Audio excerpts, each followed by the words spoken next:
हाँ जी, तो चलिए अब शुरू करते हैं डिपार्टमेंटल अकाउंटिंग। तो डिपार्टमेंटल अकाउंटिंग का मतलब क्या होता है? देखो, मान लीजिए मैं कई प्रोडक्ट बनाता हूँ, प्रोडक्ट ए, बी, सी। अब हर प्रोडक्ट बनाने की ज़िम्मेदारी एक डिपार्टमेंट को दे रखी है और उस डिपार्टमेंट का एक मैनेजर है। तो उस मैनेजर की परफॉर्मेंस को जज करने के लिए हमें क्या करना पड़ेगा? हमें उस पर्टिकुलर डिपार्टमेंट का प्रॉफिट देखना पड़ेगा। और प्रॉफिटेबिलिटी के बेसिस पर ही डिसाइड होगा कि कौन सा मैनेजर ठीक है, कौन सा मैनेजर अच्छा काम कर रहा है, कौन सा मैनेजर अच्छा काम नहीं कर रहा है। तो डिपार्टमेंटल अकाउंट बनाए जाते हैं जिसमें हम इंटरनल परफॉर्मेंस ऑफ मैनेजमेंट को जज करने के लिए हम डिपार्टमेंटल अकाउंट बनाते हैं। डिपार्टमेंटल अकाउंट में departmental trading, departmental PNL account बनाया जाता है, समझे? और उसमें प्रॉफिट निकाला जाता है हर डिपार्टमेंट का अलग अलग, और उसके बाद में फिर एक जनरल पीएनएल बनाकर एक ओवरऑल प्रॉफिट निकाल लेते हैं सारे डिपार्टमेंट का मिलाकर। अब डिपार्टमेंटल अकाउंट क्यों बनाए जाते हैं? क्या कोई एएस बोलता है, कोई लॉ बोलता है? नहीं। ना तो कोई अकाउंटिंग स्टैंडर्ड बोलता है, ना ही कोई लॉ बोलता है कि आप डिपार्टमेंटल अकाउंट बनाओ। ये सिर्फ मैनेजमेंट की परफॉर्मेंस को जज करने के लिए, उनकी परफॉर्मेंस को मेजर करने के लिए ये डिपार्टमेंटल अकाउंट बनाए जाते हैं। ठीक है, अब मैं 3 प्रोडक्ट बना रहा हूँ, तो तीनों का मेरे को डिपार्टमेंट वाइज प्रॉफिट चाहिए। इससे हमको ये भी पता चलता है कि जैसे मान लो मैंने 3 प्रोडक्ट बनाए ए, बी, सी। अब ए को प्रॉफिट हो रहा है, बी को प्रॉफिट हो रहा है, सी को लॉस हो रहा है। अगर मैं डिपार्टमेंट वाइज अकाउंट नहीं बनाऊंगा तो मुझे पता ही नहीं चलेगा कि सी लॉस में है। अब सी लॉस में है, तो सी लॉस में है तो मुझे पता ही नहीं चलेगा, तो मैं फिर स्टेप कैसे उठाऊंगा? ठीक है, तो इसलिए हम लोग क्या करते हैं, हम डिपार्टमेंट वाइज अकाउंट बनाते हैं। जो डिपार्टमेंट प्रॉफिट में है उसको कंटिन्यू करते हैं, जो लॉस में है या तो उसको प्रॉफिट में लाने के लिए स्टेप उठाए जाते हैं या बंद कर देते हैं उसको। ठीक है, तो ये डिपार्टमेंट वाइज, बाकी डिटेल तो आप लोग रेगुलर क्लास में पढ़ते ही हो। आइए मैं आपको डिपार्टमेंट अकाउंट पर सीधा लेकर चलता हूँ। हम क्या करते हैं डिपार्टमेंटल अकाउंट में, हम एक तो डिपार्टमेंटल ट्रेडिंग पीएनएल बनाते हैं जिसमें हर डिपार्टमेंट का ट्रेडिंग अकाउंट, हर डिपार्टमेंट का प्रॉफिट एंड लॉस अकाउंट बनाते हैं। और दूसरा general profit and loss account बनाते हैं, सारे डिपार्टमेंट का मिलाकर एक जनरल पीएनएल बनाते हैं। ठीक है, डिपार्टमेंटल ट्रेडिंग अकाउंट जो है ना, वो हर डिपार्टमेंट का बनाया जाता है, और जनरल पीएनएल जो है वो एक सारे डिपार्टमेंट का मिलाकर बनाया जाता है।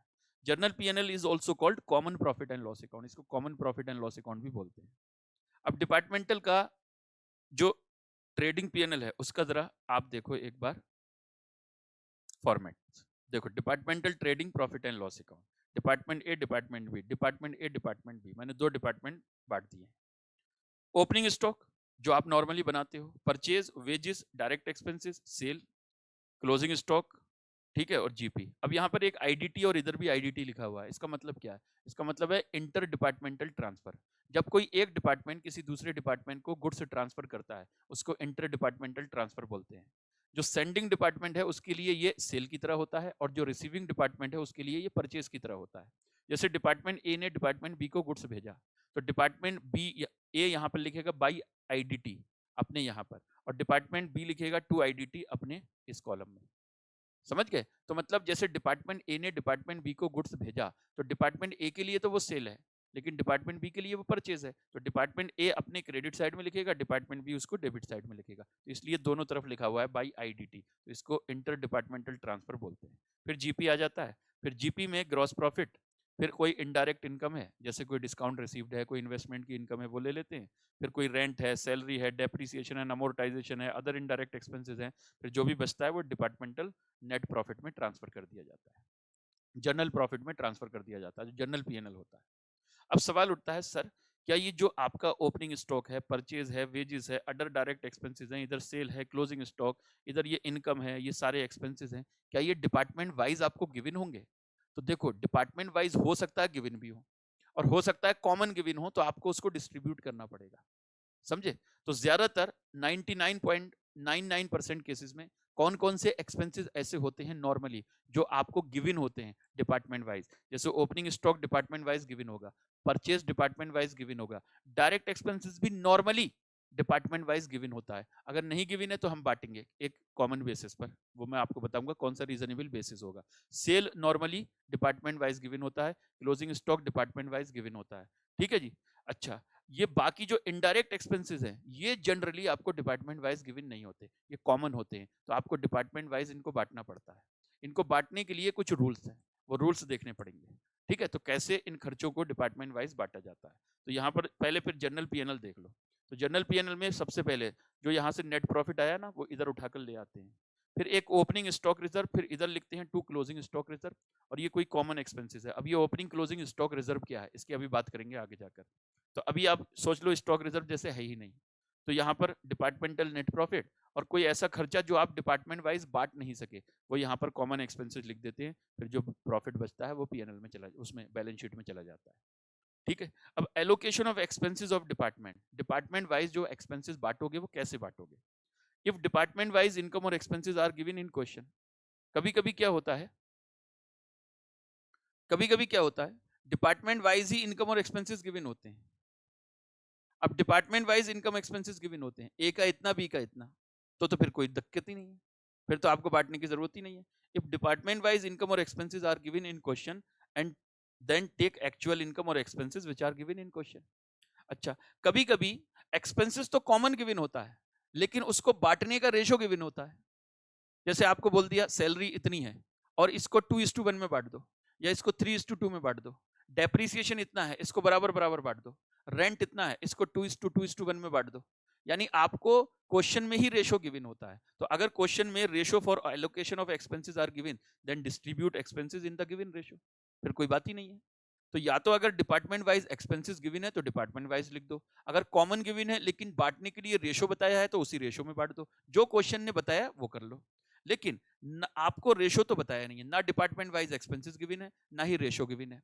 बस एक एक्सपेंसेस दे रखा है, सैलरी दे रखा है, रेंट दे रखा है, डिस्काउंट अलाउड दे रखा है, बैड डेट्स दे रखा है, एडवर्टाइजमेंट दे रखा है, ये नहीं बताया किस रेशो में बांटना है। तो फिर आपको एक रीजनेबल बेसिस देखना पड़ेगा कि मेरे को किस रेशो में बांटने हैं। तो वो रीजनेबल बेसिस देखो क्या है।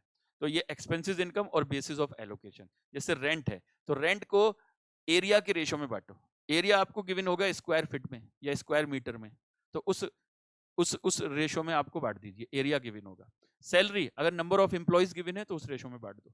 डेप्रिसिएशन वैल्यू ऑफ एसेट के रेशो में बांट दो, यानी डिपार्टमेंट वाइज एसेट गिवन होगी तो डिपार्टमेंट वाइज जो एसेट है उसकी वैल्यू के रेशो में बांट दो। अगर कोई इंश्योरेंस प्रीमियम है वो भी एसेट का ही करवाया होगा आपने, ठीक है, तो वैल्यू ऑफ एसेट के रेशो में बांट दो। जैसे मान लो अगर स्टॉक का करवाया तो स्टॉक के रेशो में बांट दो, अगर आपने मशीन का करवाया तो मशीन के रेशो में बांट दो। तो वैल्यू ऑफ एसेट के रेशो में बांट देते हैं। इसके अलावा आगे देखिए, ठीक है, अब electricity expenses number of light points के रेशो में बांट दो। अगर नंबर ऑफ लाइट पॉइंट नहीं दे रखे तो एरिया के रेशो में भी बांट सकते हो। डिस्काउंट रिसीव्ड या डायरेक्ट एक्सपेंसेस है उसे नॉर्मली परचेज के रेशो में बांटते हैं।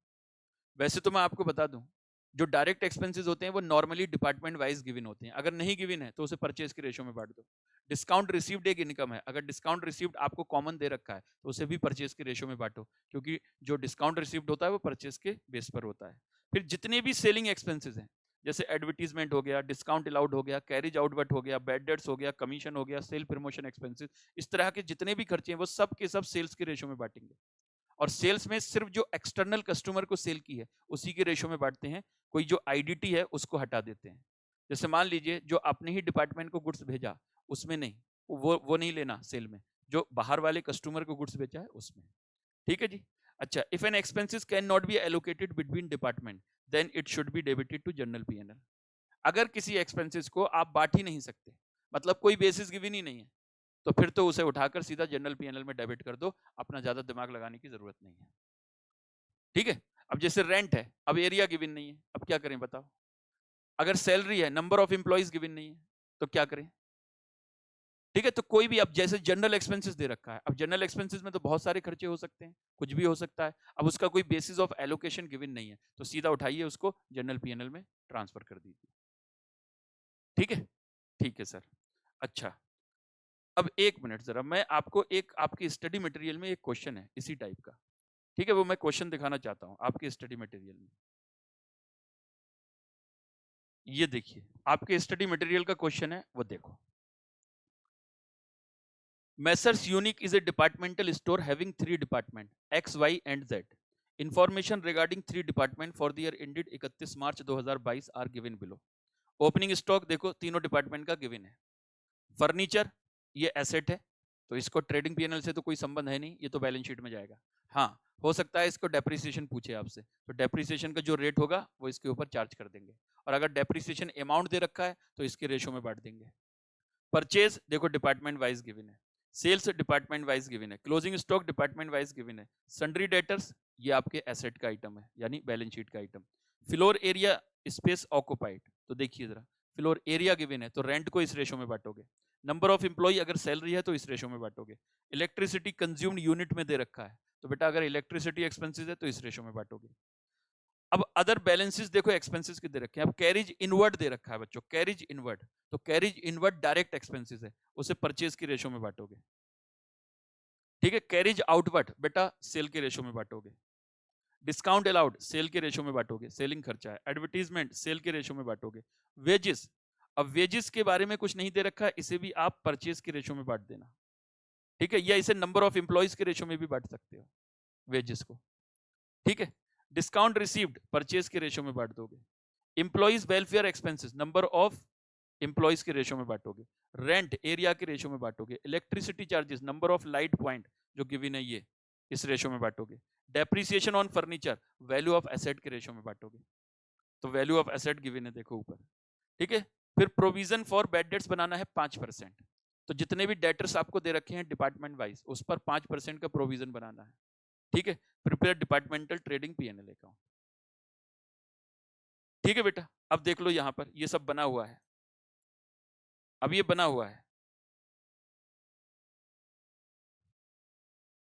ठीक है, ये बना हुआ है, आप जरा इसको देखिए यहां पर किस किस रेशो में इन्होंने बांटा हुआ है, ये देखो, ये देखो बांटा हुआ है, कैरिज इनवर्ट परचेज के रेशो में बांटा है 3000 2000, परचेज का रेशो है 3:2:1, सेल्स का रेशो है ये 4:3:2, रेशो अगर बनाओगे तो ये निकल कर आएगा।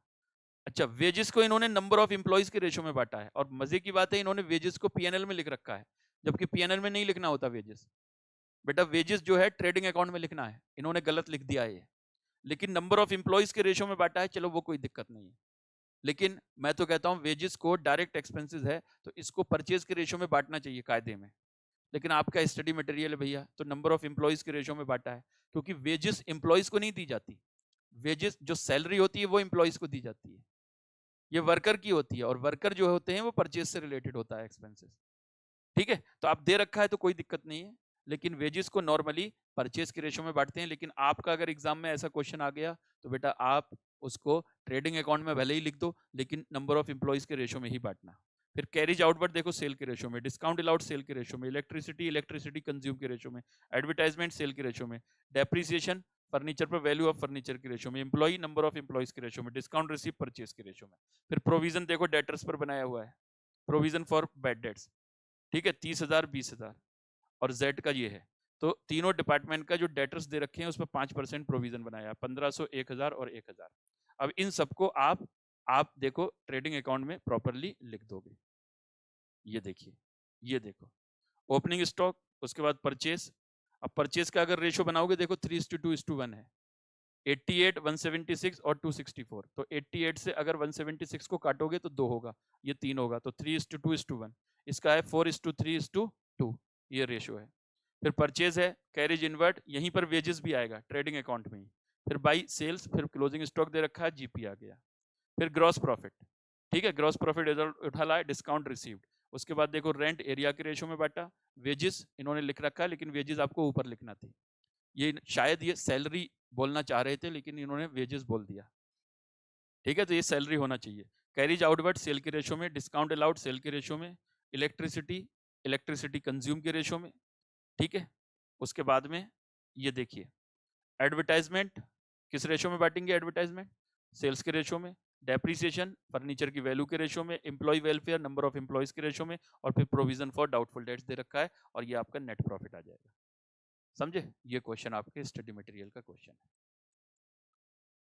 ऐसा क्वेश्चन क्या एग्जाम में आ सकता है, बिल्कुल आ सकता है बेटा, और मैं तो कहता हूं अगर ये क्वेश्चन आया ना तो 7 से लेकर 10 नंबर तक का क्वेश्चन, 7 नंबर में तो कम होगा, ये क्वेश्चन आना चाहिए 10 नंबर से ज्यादा वैल्यू में, समझे, क्योंकि काफी वर्किंग बहुत है इसके अंदर, तो पूरा ट्रेडिंग पीएनएल और फिर वर्किंग, तो कभी कभी 14 नंबर में भी क्वेश्चन पूछा जा सकता है, ये मैं आपको बोल रहा हूँ 14 नंबर में भी क्वेश्चन पूछा जा सकता है, और डिपार्टमेंट से इस बार क्वेश्चन आने के चांसेस हैं, पिछली बार डिपार्टमेंट से क्वेश्चन नहीं आया था, इस बार आने के चांसेस हैं। ठीक है, ठीक है सर, चलिए अब आगे बढ़ते हैं, हम आते हैं अपने नोट्स पर। नेक्स्ट, अब देखिए, अब बात करते हैं हम लोग इंटर डिपार्टमेंटल ट्रांसफर की। देखो जी, inter departmental transfer. Inter departmental transfer का क्या मतलब, मैंने अभी बताया, जब एक डिपार्टमेंट किसी दूसरे डिपार्टमेंट को गुड्स ट्रांसफर करता है, जब एक डिपार्टमेंट किसी दूसरे डिपार्टमेंट को गुड्स ट्रांसफर करता है तो इसको बोलते हैं इंटर डिपार्टमेंटल ट्रांसफर। जो सेंडिंग डिपार्टमेंट होता है वो उसको सेल की तरह रिकॉग्नाइज करता है, और जो रिसीविंग डिपार्टमेंट होता है वो उसको परचेज की तरह रिकॉग्नाइज करता है। तो जो सेंडिंग डिपार्टमेंट है वो बाई आईडीटी करके लिखेगा अपने क्रेडिट साइड में, और जो रिसीविंग डिपार्टमेंट है वो टू आईडीटी करके, यानी टू इंटर डिपार्टमेंटल ट्रांसफर करके अपने डेबिट साइड में लिखेगा। ठीक है, तो when one department transfer goods to another department it is called inter departmental transfer. ठीक है, the department which sell goods will recognise such transfer as sale and the department which receive goods recognise such transfer as purchase. ठीक है जी। अच्छा, तो जब एक department दूसरे डिपार्टमेंट को गुड्स ट्रांसफर करता है ना, जब एक डिपार्टमेंट दूसरे डिपार्टमेंट को गुड्स ट्रांसफर करता है तो वो या तो कॉस्ट पर कर सकता है या नॉर्मल सेल प्राइस पर कर सकता है। अगर कॉस्ट पर करता है तो जनरली जो परचेज गुड्स होता है ना वो कॉस्ट पर करते हैं। तो हम, अगर कॉस्ट पर करता है ना तो वो परचेज में ही एडजस्ट कर देते हैं नॉर्मली, वो अलग से सेल और परचेज मानकर रिकॉर्डिंग नहीं करते। लेकिन जब कोई डिपार्टमेंट नॉर्मल सेल प्राइस पर, जैसे जिस वैल्यू पर आप कस्टमर को गुड्स बेचते हो उसी वैल्यू पर अपने किसी दूसरे डिपार्टमेंट को गुड्स ट्रांसफर कर रहे हो, तो फिर ये एक तरीके से सेल परचेज हो गया। सेल, जो सेलिंग डिपार्टमेंट है उसके लिए सेल हो गया और जो रिसीविंग डिपार्टमेंट है उसके लिए परचेज हो गया। ठीक है, तो यहां पर एक अनरियलाइज्ड प्रॉफिट की सिचुएशन अराइज हो सकती है। अब ये अनरियलाइज्ड प्रॉफिट की क्या सिचुएशन है, एक डिपार्टमेंट ने दूसरे डिपार्टमेंट को गुड्स भेजा प्रॉफिट पर, यानी अगर 70,000 का कॉस्ट है, आपने 1 लाख रुपए में गुड्स ट्रांसफर किया तो 30,000 कमा लिया। अगर वो डिपार्टमेंट जिसने गुड्स रिसीव किया है उसने इस गुड्स को किसी कस्टमर को बेच दिया तब तो कोई प्रॉब्लम नहीं होगी। लेकिन अगर वो गुड्स रिसीविंग डिपार्टमेंट के स्टॉक में मौजूद है ना, तो यहां पर ये डिपार्टमेंट वाइज, तो देखो डिपार्टमेंट के पॉइंट ऑफ व्यू से तो जिसने ट्रांसफर किया था गुड्स उसने प्रॉफिट कमा लिया, लेकिन कंपनी के पॉइंट ऑफ व्यू से सोचो आप, यानी मैं कंपनी हूं, मेरे दो डिपार्टमेंट है, एक डिपार्टमेंट ने दूसरे डिपार्टमेंट को गुड्स ट्रांसफर किया, तो एक ने प्रॉफिट दूसरे डिपार्टमेंट से कमा लिया। अब दूसरे डिपार्टमेंट के क्लोजिंग स्टॉक के अंदर वो प्रॉफिट इंक्लूड है, तो मेरे पॉइंट ऑफ व्यू से देखो, मेरे पॉइंट ऑफ व्यू से तो वो प्रॉफिट कमाया ही नहीं अभी। क्यों? क्योंकि डिपार्टमेंट ए ने कमाया लेकिन वो डिपार्टमेंट बी के स्टॉक में जाकर अटका हुआ है।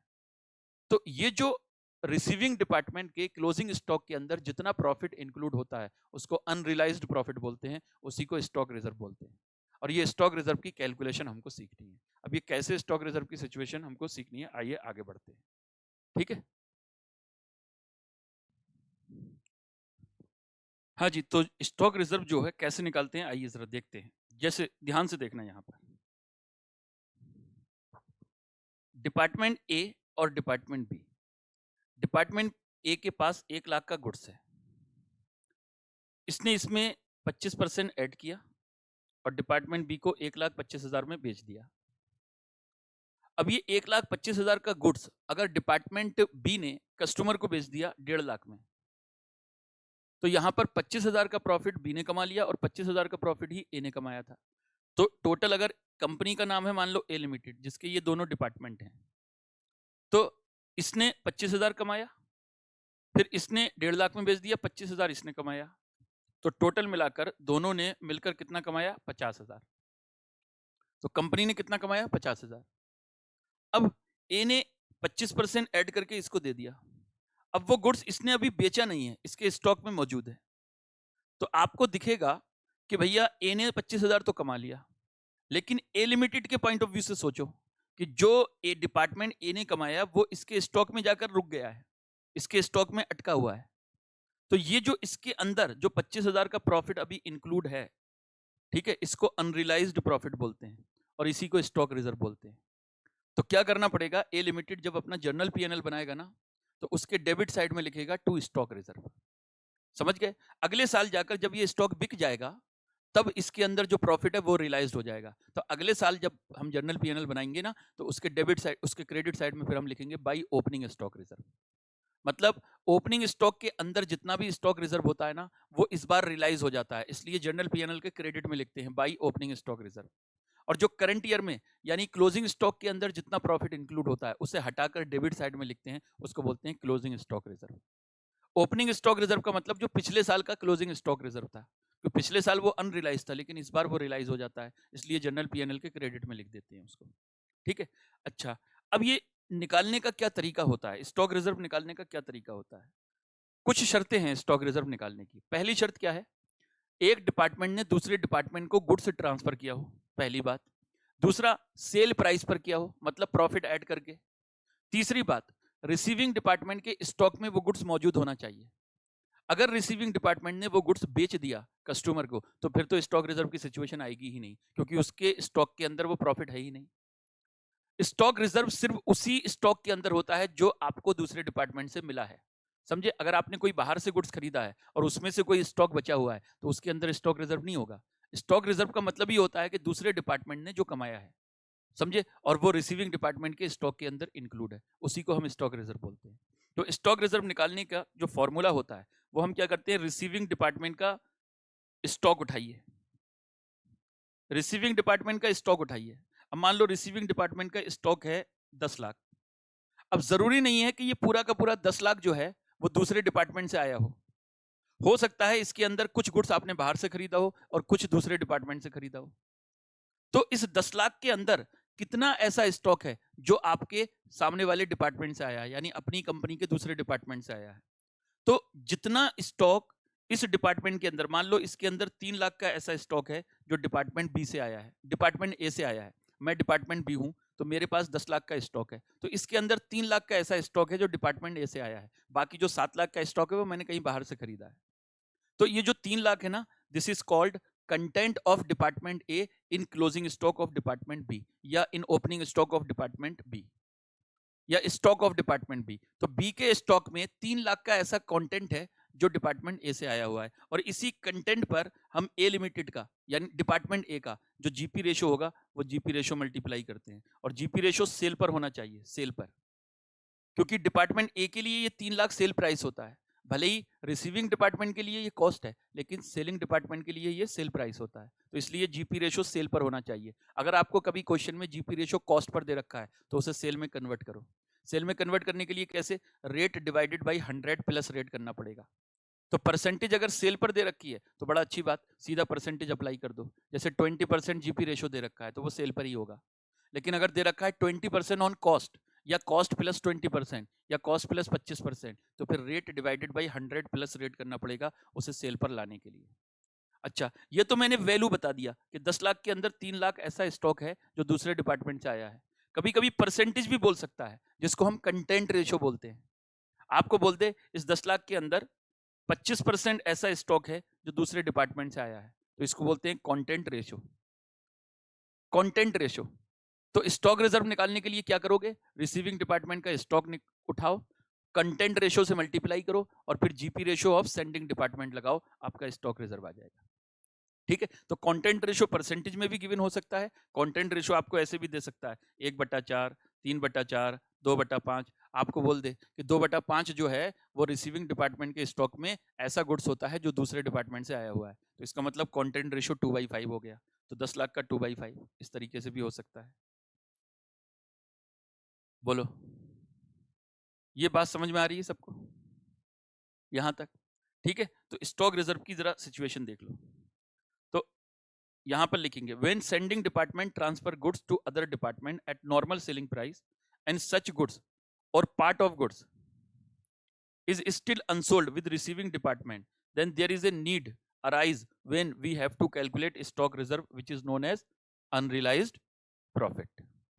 ठीक है। such unrealized profit is calculated as under stock reserve, unsold stock into content ratio into rate of profit on sale of sending department।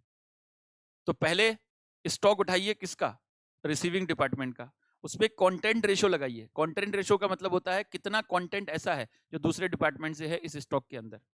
फिर सेंडिंग डिपार्टमेंट का जीपी रेशो लगाइए। If rate of profit is given on cost, then we have to take rate of profit on sale as under 100 divided by 100 plus rate. Content ratio means proportion of sending department in stock of receiving department, यानी कितना part receiving department के stock में sending department का है, उसको content ratio बोलते हैं। Opening stock reserve is credited in general PNL and closing stock reserve is debited to general PNL. अब ओपनिंग स्टॉक रिजर्व क्यों क्रेडिट किया जाता है? क्योंकि ओपनिंग स्टॉक रिजर्व पिछले साल का क्लोजिंग स्टॉक रिजर्व होता है, जो पिछले साल अनरिलाइज था लेकिन इस बार रिलाइज हो जाता है, क्योंकि इस बार ओपनिंग स्टॉक आपने बेच दिया होगा। जब बेच दिया होगा तो उस पर आपने प्रॉफिट भी रिलाइज कर लिया होगा, ठीक है। लेकिन क्लोजिंग स्टॉक रिजर्व इस बार अनसोल्ड होता है, तो उसके अंदर जो प्रॉफिट है वो अनरिलाइज होता है, इसलिए उसे डेबिट साइड में लिखते हैं प्रॉफिट हटाने के लिए। और पिछले साल का प्रॉफिट जो रिलाइज हो चुका होता है ओपनिंग स्टॉक के अंदर होता है, उसको हम प्रॉफिट रिकॉग्नाइज कर लेते हैं इस बार। अब एक एग्जाम्पल दे रखा है, जरा देखो, ये एग्जाम्पल है, department A transfer goods to department B at cost plus 25%, यानी कॉस्ट में 25% ऐड करके भेजता है, ठीक है। Opening stock and closing stock of department B was 5 lakh and 8 lakh respectively. Content ratio है 80%। डिपार्टमेंटल नेट प्रॉफिट है डिपार्टमेंट ए का 10 लाख और डिपार्टमेंट बी का 6 लाख, यानी जो डिपार्टमेंटल ट्रेडिंग पीएनएल से प्रॉफिट निकल कर आता है वो ये है, जो नेट प्रॉफिट आता है। Calculate stock reserve and prepare general PNL account. तो सबसे पहले तो आपको क्या करना पड़ेगा, स्टॉक रिजर्व निकालेंगे। तो पहले ओपनिंग स्टॉक रिजर्व फिर क्लोजिंग स्टॉक रिजर्व, दोनों में निकालता हूं। आइए मैं एक वर्किंग नोट बनाता हूं। वर्किंग नोट क्या मतलब, सॉल्यूशन ही बनाकर दिखाता हूं आपको। तो ये मेरा एग्जांपल नंबर 1 है। सबसे पहले ओपनिंग स्टॉक रिजर्व, पहले स्टॉक रिजर्व का फॉर्मूला लिख लो। स्टॉक्स ऑफ, अब स्टॉक में क्लोजिंग भी हो सकता है ओपनिंग भी, स्टॉक्स ऑफ डिपार्टमेंट बी, जो कि यहां पर रिसीविंग डिपार्टमेंट कौन है, B, into content ratio into GP ratio. अब प्रॉफिट किसने कमाया है, ए ने, तो जीपी रेशियो किसका लेना है, ए का, जीपी रेशियो ए का लेना है, ठीक है। अब यहां पर देखो जरा, opening stock reserve, opening stock reserve, तो ओपनिंग स्टॉक देखो डिपार्टमेंट, ओपनिंग स्टॉक रिजर्व देखो, तो ओपनिंग स्टॉक है 5 लाख, ओपनिंग स्टॉक है 5 लाख, क्लोजिंग स्टॉक है 8 लाख। तो यहां देखो एक मिनट, ये देखो ओपनिंग स्टॉक रिजर्व है, ओपनिंग स्टॉक 5 लाख, इसमें 80% गुड्स ऐसा होता है जो दूसरे डिपार्टमेंट से आया हुआ है, और उस पर 25/125 के हिसाब से वो प्रॉफिट कमाता है, समझे। 25/125, 25% ऑन कॉस्ट दे रखा है, कॉस्ट प्लस 25%, तो हमको सेल में कन्वर्ट करना है, तो 25/125, इसको आप सीधा 20% भी बोल सकते हो। तो कितना होगा देख लो, opening stock reserve 5 lakh into 80% into 25/125, 80,000, ये हो जाएगा आपका ओपनिंग स्टॉक रिजर्व। फिर यहां लिखेंगे क्लोजिंग स्टॉक रिजर्व 8 लाख। अब इस 8 लाख के अंदर 80% गुड्स ऐसा है जो दूसरे डिपार्टमेंट से आया हुआ है, यानी ए से, तो उस पर ए ने 25/125 के हिसाब से ये निकाला होगा, ठीक है। तो ये कितना आएगा, 8 लाख इंटू 80%, यानी 6,40,000 इसके अंदर इतना ऐसा है जो ए से आया हुआ है, उस पर इन्होंने 25/125 के हिसाब से प्रॉफिट कमाया, यानी 1,28,000। अब आप जर्नल पीएनएल बनाओगे। आइए जर्नल पीएनएल, अब जर्नल पीएनएल देखो कैसे बनता है।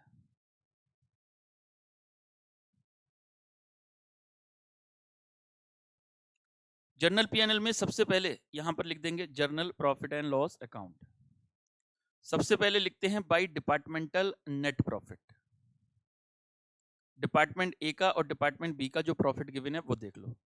डिपार्टमेंट ए का है 10 लाख और डिपार्टमेंट बी का है 6 लाख, ये हो जाएगा 16 लाख। जो स्टॉक रिजर्व है ओपनिंग वाला वो यहां लिख दो, ओपनिंग स्टॉक रिजर्व कितना,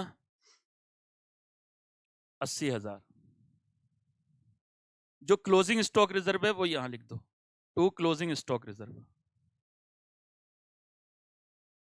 कितना, 1,28,000,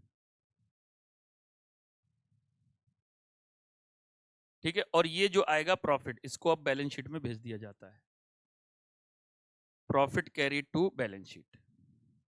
अब कितना आएगा देख लो, 16 लाख प्लस 80,000 माइनस 1,28,000, ये हुआ 15,52,000। ये आपका प्रॉफिट हो गया जो जर्नल पीएनएल में चला जाएगा, बैलेंस शीट में चला जाएगा। ठीक है। अच्छा, अब सवाल ये उठता है, सर क्या मैं नेट करके भी निकाल सकता हूं इंक्रीज इन स्टॉक? अगर ओपनिंग स्टॉक से क्लोजिंग स्टॉक ज्यादा है तो आप इंक्रीज इन स्टॉक करके सीधा यहां पर लिख दो इंक्रीज इन स्टॉक। कैसे? देखो 8 लाख में से 5 लाख घटाओ, 3 लाख बचेगा। 3 लाख इंटू 80%, 240, 240 का 25/125, तो ये आएगा 48,000। तो आप सीधा यहां पर 48,000 लिख दो। आप देखो यहां आपने 80 लिखा, यहां एक 28 लिखा, एक तरीके से 48,000 तो डेबिट किया है, तो आप वो भी कर सकते हो। समझ गए? लेकिन नेट कैलकुलेशन आप तभी करोगे जब कंटेंट रेशो और जीपी रेशो दोनों साल का सेम हो। दोनों साल मतलब करंट ईयर का और प्रीवियस ईयर का, क्योंकि जो ये ओपनिंग स्टॉक रिजर्व है इसका मतलब है प्रीवियस ईयर का क्लोजिंग स्टॉक रिजर्व। तो पिछले साल का भी जीपी रेशो सेम था, जो करंट ईयर का जीपी रेशो है वही जीपी रेशो प्रीवियस ईयर का था, तब आप नेट कर सकते हो। अदरवाइज आपको अलग अलग ही निकालना है। समझे? तो मैं तो कहता हूं अलग अलग ही निकालो, नेट के चक्कर में पड़ने की जरूरत नहीं। ठीक है, थोड़ा सा क्या है 30 सेकंड ज्यादा लग जाएंगे ना, लेकिन गलत होने के चांसेस नहीं होते। हाँ, ओपनिंग स्टॉक रिजर्व पर निकालते वक्त ध्यान रखना जीपी रेशो आपको प्रीवियस ईयर का लेना है। ओपनिंग स्टॉक रिजर्व निकालते वक्त जीपी रेशो प्रीवियस ईयर का लेना है। कंटेंट रेशो भी अगर डिफरेंट है तो प्रीवियस ईयर का लेना है। क्यों? क्योंकि ओपनिंग स्टॉक रिजर्व का मतलब पिछले साल का क्लोजिंग स्टॉक रिजर्व। अगर आपको कुछ नहीं दे रखा तो हम मानकर चलते हैं कि जो करंट ईयर में जीपी रेशो है वही प्रीवियस ईयर में था, जो कंटेंट रेशो करंट ईयर में है वही प्रीवियस ईयर में था। ठीक है, तो ये हमारा हो गया। अच्छा, अब सवाल उठता है सर अगर कंटेंट रेशो ही गिवन ना हो तो क्या होगा? ऐसा भी पॉसिबल हो सकता है कि क्वेश्चन में कंटेंट रेशो ही गिवन ना हो। अगर कंटेंट रेशो नहीं दे रखा तो देखो, when content ratio is not given, जब कंटेंट रेशो नहीं गिवन होता है ना तो हमें कंटेंट रेशो निकालना पड़ता है। और कैसे निकालते हैं? मैं आपको एक एग्जांपल लेता हूं, ये देखो, ये एक एग्जांपल है। From the following detail prepare departmental trading account and PNL account and general profit and loss account. ठीक है, एक मिनट।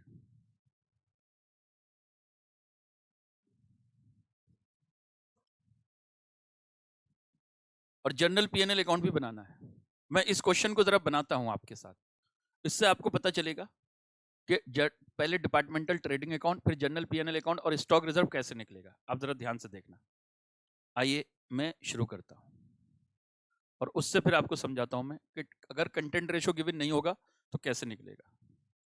पहले बिल्कुल नॉर्मल तरीके से, बिल्कुल नॉर्मल तरीके से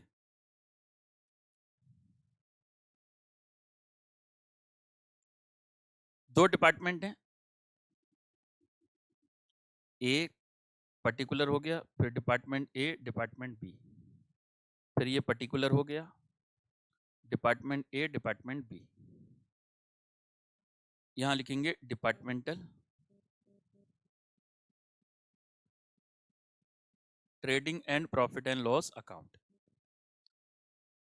डिपार्टमेंट एक्स और डिपार्टमेंट वाई है, तो एक्स वाई, एक्स और वाई। अब पहले जरा मैं लिख लूं, उसके बाद में फिर हम जनरल पीएनएल बनाएंगे। ओपनिंग स्टॉक 5 लाख और 2.5 लाख,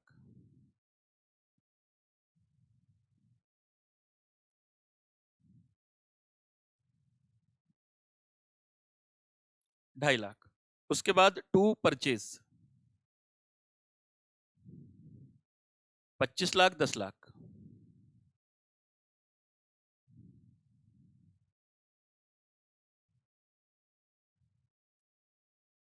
फिर दे रखा है ट्रांसफर टू डिपार्टमेंट वाई, यानी एक्स ने डिपार्टमेंट वाई को ट्रांसफर किया 20 लाख, तो एक्स के लिए ये सेल होगा और वाई के लिए ये परचेज होगा।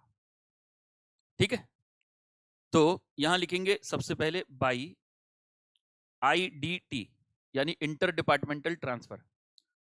एक्स के लिए तो सेल हो गया 20 लाख और वाई के लिए यहां पर 2IDT, ये वाई के लिए हो गया परचेज यानी 20 लाख। ठीक है, तो जिसके लिए परचेज है वो डेबिट में लिखेगा, जिसके लिए सेल है वो क्रेडिट में लिखेगा। उसके बाद में वेजेस 5 लाख 2,75,000,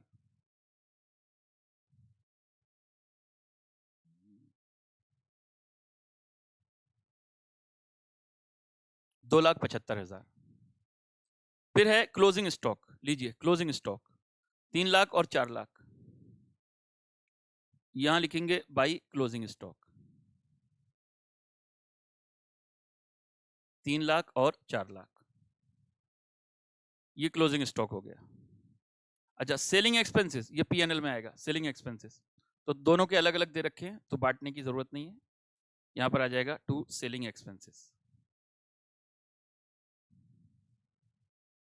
कितने दे रखे हैं? एक 50 और एक 25।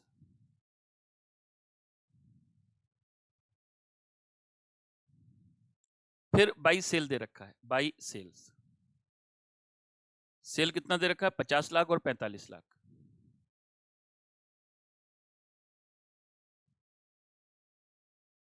ये सेल दे रखा है। अब आप क्या करिए, पहले जीपी निकाल लीजिए, ग्रॉस प्रॉफिट।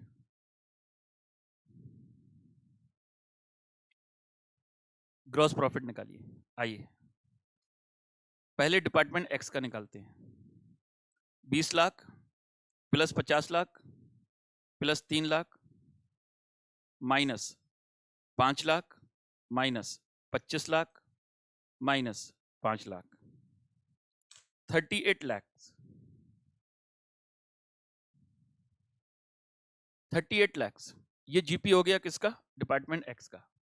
डिपार्टमेंट वाई का 45 lakh plus 4 lakh, 49 minus 2.5 lakh minus 10 lakh minus 20 lakh minus 2,75,000, 13,75,000, ये जीपी हो गया डिपार्टमेंट वाई का। इसको इधर उठा लाएंगे, बाई जीपी 38 लाख। ठीक है। अच्छा, अब नेट प्रॉफिट, और कुछ तो दे नहीं रखा, तो सीधा नेट प्रॉफिट आ जाएगा। ये डिपार्टमेंटल नेट प्रॉफिट होता है। अब departmental net profit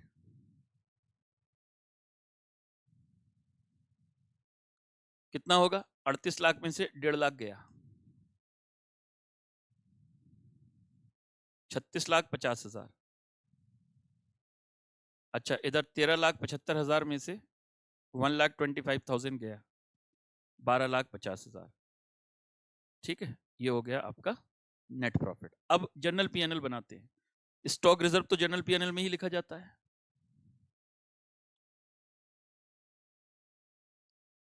general profit and loss account,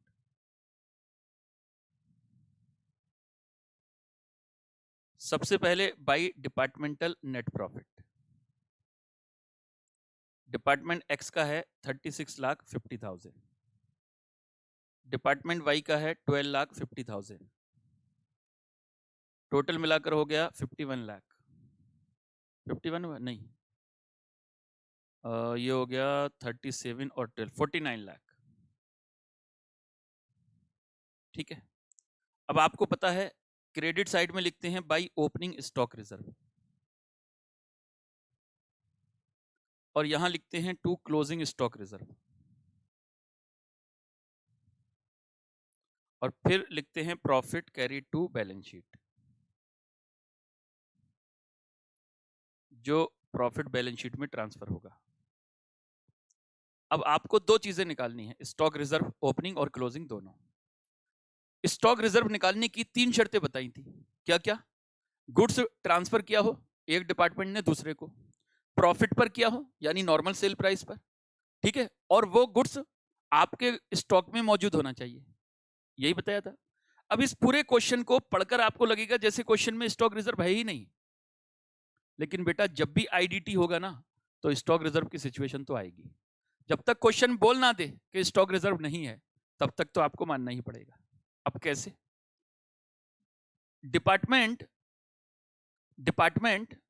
Y का स्टॉक देखो कितना है, 4 लाख। तो इसके अंदर कितना ऐसा गुड्स है जो डिपार्टमेंट एक्स से आया हुआ है, ये हमको नहीं बताया। ये ओपनिंग स्टॉक में भी कितना ऐसा गुड्स है जो डिपार्टमेंट एक्स से आया था पिछले साल, वो भी हमको नहीं पता। जीपी रेशो भी हमको नहीं पता, लेकिन जीपी रेशो निकाल लोगे। कैसे निकालोगे?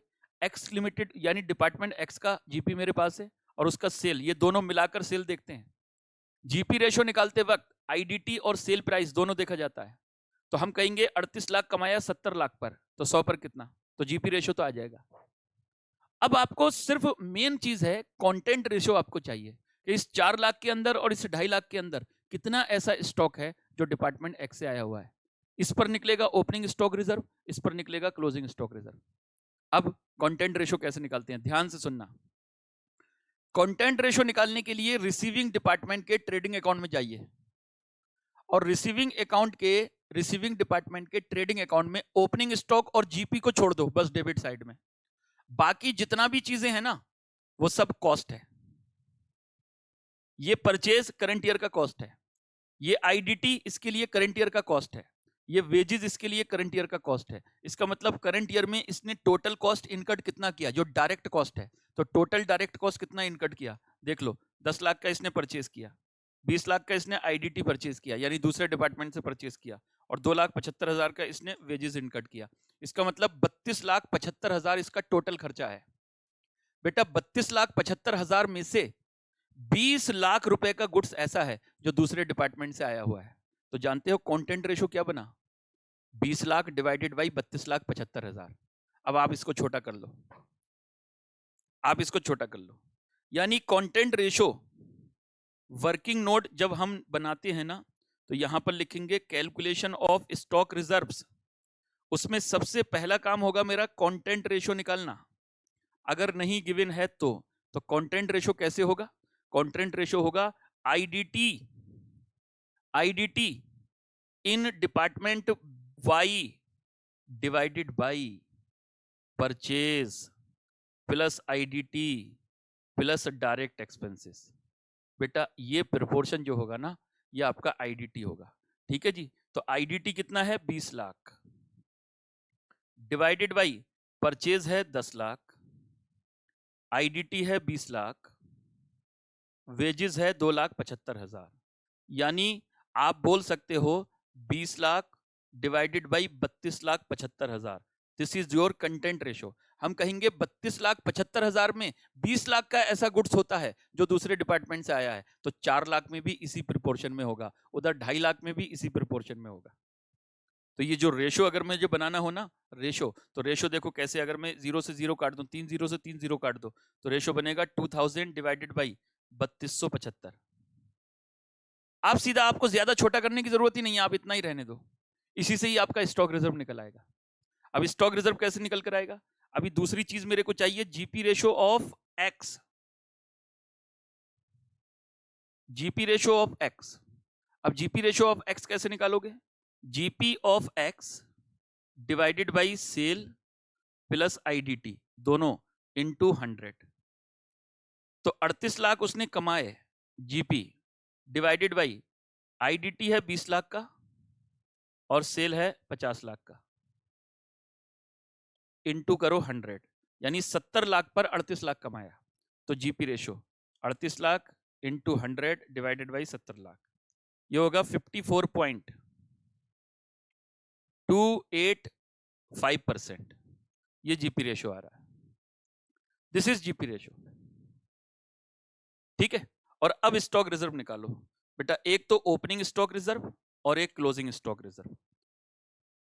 अब ओपनिंग स्टॉक रिजर्व देखो कैसे निकालोगे, वाई का ओपनिंग स्टॉक उठाओ, इसमें 2000 डिवाइडेड बाई 3275 का कंटेंट,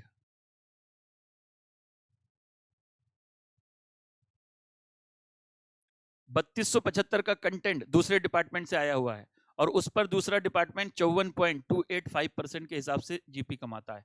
ये ओपनिंग स्टॉक रिजर्व आ जाएगा कितना, 2.5 लाख इंटू 2000 डिवाइडेड बाई 3275, ठीक है, और इंटू 54.285%। लो जी, ये हो गया 82,888। ये ओपनिंग स्टॉक रिजर्व आ गया। अब क्लोजिंग स्टॉक रिजर्व, वाई का क्लोजिंग स्टॉक उठाओ 4 लाख। हम कहेंगे 4 लाख के अंदर 2000 डिवाइडेड बाई 3275 का प्रोपोर्शन दूसरे डिपार्टमेंट से आया हुआ है, और उस पर उसने 54.285% के हिसाब से प्रॉफिट कमाया। तो closing stock reserve 4 lakh into 2000 divided by 3275 और इंटू 54.285% का प्रॉफिट कमाया, यानी 1,32,000 605 रुपए, ये क्लोजिंग स्टॉक रिजर्व हो गया, और ये आप उठाकर लिख दोगे। तो अगर कंटेंट रेशो गिवन नहीं है तो रिसीविंग डिपार्टमेंट में जाइए, रिसीविंग डिपार्टमेंट के डेबिट साइड में ओपनिंग स्टॉक को छोड़ दो, जीपी को छोड़ दो, जो डेबिट साइड में लिखा हुआ है, बाकी जो आईडीटी होगा, परचेज होगा, डायरेक्ट एक्सपेंसेस होगा, सबको जोड़ो, ये हुआ total cost incurred in current year. अब उस टोटल कॉस्ट में से कितना आईडीटी है, वही प्रोपोर्शन होता है आपका कंटेंट रेशो। और कंटेंट रेशो अगर गिवन है तो कोई बात नहीं है, बहुत ही अच्छी बात है फिर तो, ठीक है। अब यहां पर देख लो, यहां पर लिख दीजिए ओपनिंग स्टॉक रिजर्व कितना आया था, 82,888 और ये 132,605, यही है, हाँ ठीक है।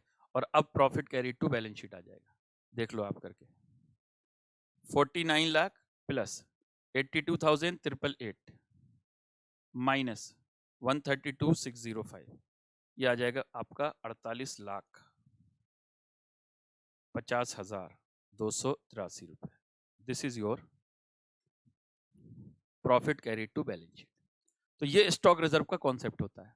स्टॉक रिजर्व के लिए सिंपल सी बात है, बहुत ही सिंपल सी चीज है, अगर एक डिपार्टमेंट ने दूसरे को गुड्स भेजा है और वो गुड्स अगर स्टॉक में मौजूद है तो उस पर स्टॉक रिजर्व आपको कैलकुलेट करना पड़ेगा, ठीक है। चलिए अब मैं आपको आपके स्टडी मटेरियल से कुछ क्वेश्चन दिखाऊंगा, स्टडी मटेरियल से मैं आपको कुछ क्वेश्चंस दिखाऊंगा आपके, ठीक है। एक तो क्वेश्चन मैंने दिखाया ही था अभी, अब बाकी और दिखाता हूं। ये तो मैंने क्वेश्चन अभी दिखाया था, अब देखिए जरा दूसरा क्वेश्चन। लो जी, क्वेश्चन नंबर 15 देखो, क्वेश्चन नंबर 15, ये क्वेश्चन बढ़िया क्वेश्चन है, एग्जाम में आ सकता है ये क्वेश्चन, ठीक है, एग्जाम में आने वाले क्वेश्चन है ये सब। A firm has two department, raw material and manufacturing, यानी एक रॉ मटेरियल डिपार्टमेंट है, एक मैन्युफैक्चरिंग डिपार्टमेंट है। The finish goods are produced by manufacturing department with raw material supplied by raw material department at selling price. समझ गए, मतलब raw material department manufacturing department को raw material supply करता है और मैन्युफैक्चरिंग डिपार्टमेंट उस goods को मैन्युफैक्चर करके फिनिश गुड्स के तौर पर बेचता है, ठीक है। तो यहाँ पर रॉ मटेरियल डिपार्टमेंट ट्रांसफर करता है किसको, मैन्युफैक्चरिंग को। तो रॉ मटेरियल डिपार्टमेंट के लिए आईडीटी सेल होगा, मैन्युफैक्चरिंग डिपार्टमेंट के लिए आईडीटी परचेज होगा। Using the following information prepare departmental trading PNL for the year ended 31 March 2022, और जनरल पीएनएल तो आपको बनाना ही पड़ता है। ओपनिंग स्टॉक दोनों का दे रखा है, दोनों का परचेज दे रखा है, दोनों का सेल दे रखा है, फिर मैन्युफैक्चरिंग एक्सपेंसेस सिर्फ एक डिपार्टमेंट में है, सेलिंग एक्सपेंसेस दोनों में है। Raw material transfer to manufacturing department, अच्छा raw material department transfer to manufacturing department, तो 1,20,000 का देखो, ये रॉ मटेरियल डिपार्टमेंट के लिए क्या है, सेल, और मैन्युफैक्चरिंग डिपार्टमेंट के लिए क्या है, परचेज, और क्लोजिंग स्टॉक दे रखा है। कहते हैं cost of closing stock of manufacturing department consist 25% for manufacturing expenses and 75% of raw materials, यानी जो स्टॉक होता है उसके अंदर 25% आपके मैन्युफैक्चरिंग एक्सपेंसेस होते हैं, लेकिन 75% मटेरियल होता है। इसका मतलब यह हुआ कि कंटेंट रेशो बता रहा है क्वेश्चन आपका 75% है, क्योंकि जो भी स्टॉक इनके पास रखा हुआ है ना, ये इसके अंदर 75% क्या है, 75% कंटेंट रेशो किसका है, रॉ मटेरियल का है, समझे। और इधर ये ओपनिंग स्टॉक में भी वही होगा, सेम चीज, क्योंकि अगर ओपनिंग स्टॉक के बारे में कुछ नहीं बताया है तो कंटेंट रेशो सेम ही रहता है। आगे है, in the preceding year raw material department earn gross profit at the rate of 10%। लो जी, पिछले साल का जीपी रेशो बता रहा है, पिछले साल का जीपी रेशो क्यों बता रहा है, ओपनिंग स्टॉक रिजर्व कैलकुलेट करने के लिए।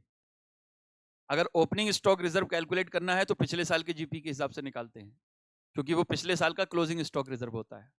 Salary of 5,000 and insurance premium 1600 are allocated between two department on the basis of sale ratio.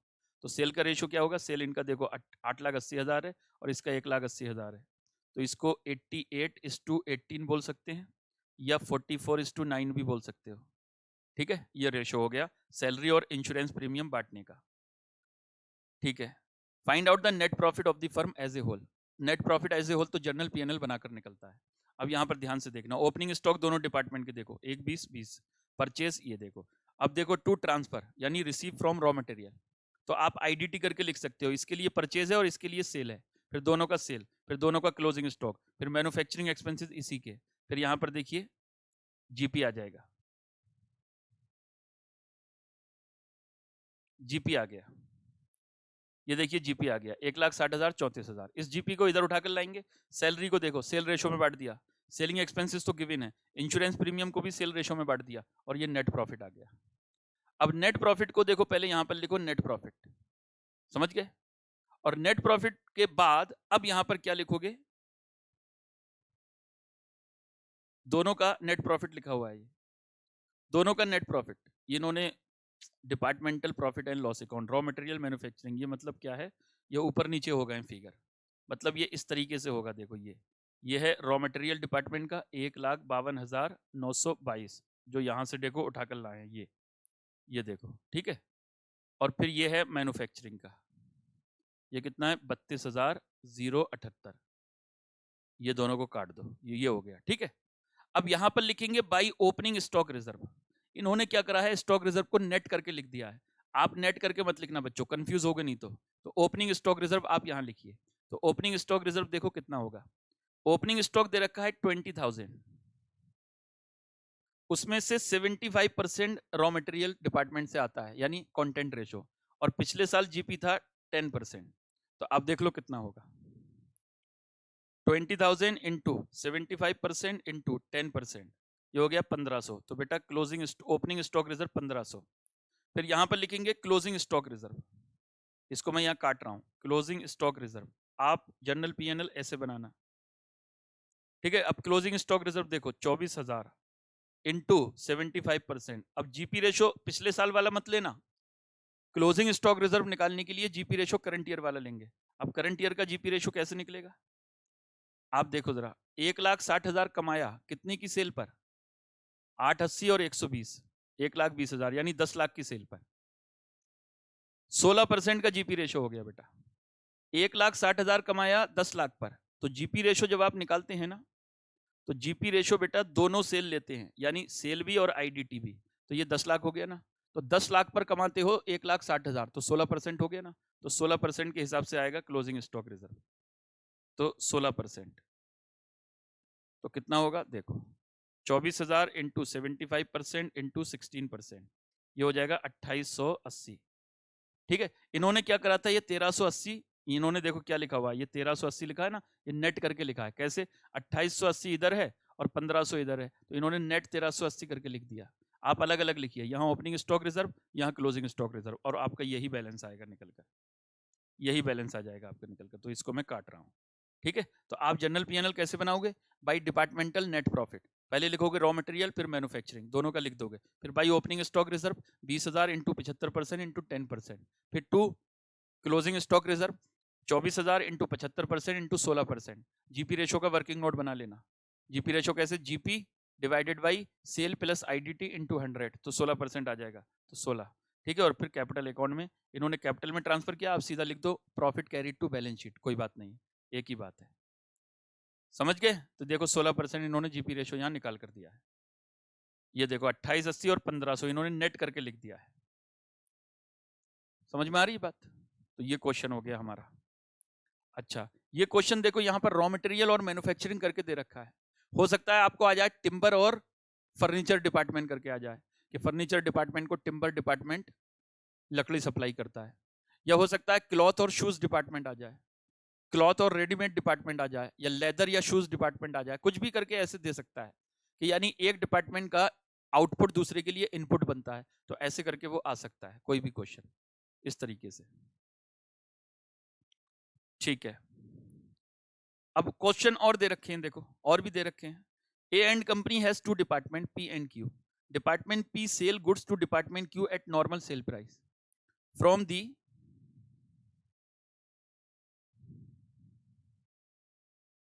Following particular prepare departmental trading account for the year ended 31 March 2022 and also ascertain the net profit to be transferred to balance sheet। Opening stock देखो department P का दे रखा है, Q का नहीं दे रखा, purchase दे रखा है, goods from P दे रखा है 8 लाख, वेजेस दे रखा है, ट्रेवलिंग एक्सपेंसेस, क्लोजिंग स्टॉक दे रखा है, दोनों डिपार्टमेंट का सेल दे रखा है, और प्रिंटिंग एंड स्टेशनरी दे रखा है, ठीक है। और ये आईडीटी देखो तो डिपार्टमेंट पी ने डिपार्टमेंट क्यू को ट्रांसफर किया, तो डिपार्टमेंट पी के लिए ये सेल होगा और डिपार्टमेंट क्यू के लिए ये परचेज होगा। ठीक है, the following expenses incurred for both department were not apportion between the department.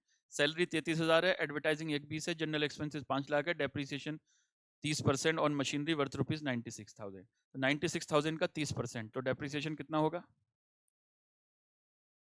30%, ये होगा 28,800 डेप्रिसिएशन। अब इसको कैसे बांटना है? तो देखो क्वेश्चन बता रहा है, advertising expenses are to be apportion in turnover ratio. Turnover कितनी है दोनों की? ये देख लो, सेल 30:2, मतलब 30:2, 20 सॉरी, 20 लाख और 30 लाख है ना, हाँ 30 लाख और 20 लाख, तो रेशो हो जाएगा 3:2 सेल का रेशो। तो एडवर्टाइजमेंट को सेल के रेशो में बोल रहा है क्वेश्चन, अगर नहीं भी बोलता तो सेल के रेशो में ही बांटते हैं।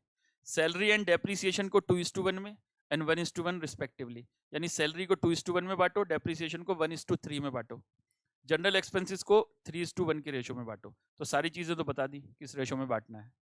ठीक है, उसके बाद आपसे पूछ रहा है वही, तो पहले तो normal trading departmental trading PNL बना लो। Sale 30 lakh, 20 lakh, total 50 lakh, total का कॉलम नहीं भी बनाओगे तो चलेगा। बाई आईडीटी 8 लाख, और इधर आईडीटी देखो 8 लाख, इधर आएगा परचेज में। फिर ओपनिंग स्टॉक परचेज दोनों का दे रखा है, क्लोजिंग स्टॉक दे रखा है, वेजेस दे रखी है, ग्रॉस प्रॉफिट। उसके बाद इधर ग्रॉस प्रॉफिट उठा लाएंगे। फिर इधर देखो ट्रेवलिंग एक्सपेंसेस, प्रिंटिंग स्टेशनरी, जो ट्रेवलिंग एक्सपेंसेस अलग अलग दे रखे हैं ना तो वो लिख दो, प्रिंटिंग स्टेशनरी दोनों का अलग अलग दे रखा है तो वो लिख दो। ठीक है जी। फिर जो सैलरी वगैरह है वो जो बांटा है, जिस रेशो में गिवन है उसी रेशो के हिसाब से बांट दो। किस रेशो में है? सैलरी 2:1 में बांट दीजिए, एडवर्टाइजमेंट 3:2 में, यानी सेल के रेशो में बांट दो, जनरल एक्सपेंसेस 3:1 में बोला है, डेप्रिसिएशन 1:1 में बोला है, 1:3 में बोला है, और नेट प्रॉफिट आपका निकल कर आ जाएगा। अब आप जर्नल पीएनएल बनाओगे। अब जर्नल पीएनएल कैसे बनाओगे? जर्नल पीएनएल में इन्होंने यहीं से कंटिन्यू कर दिया है बेटा, लेकिन आपको तो बनाना पड़ेगा नॉर्मल तरीके से।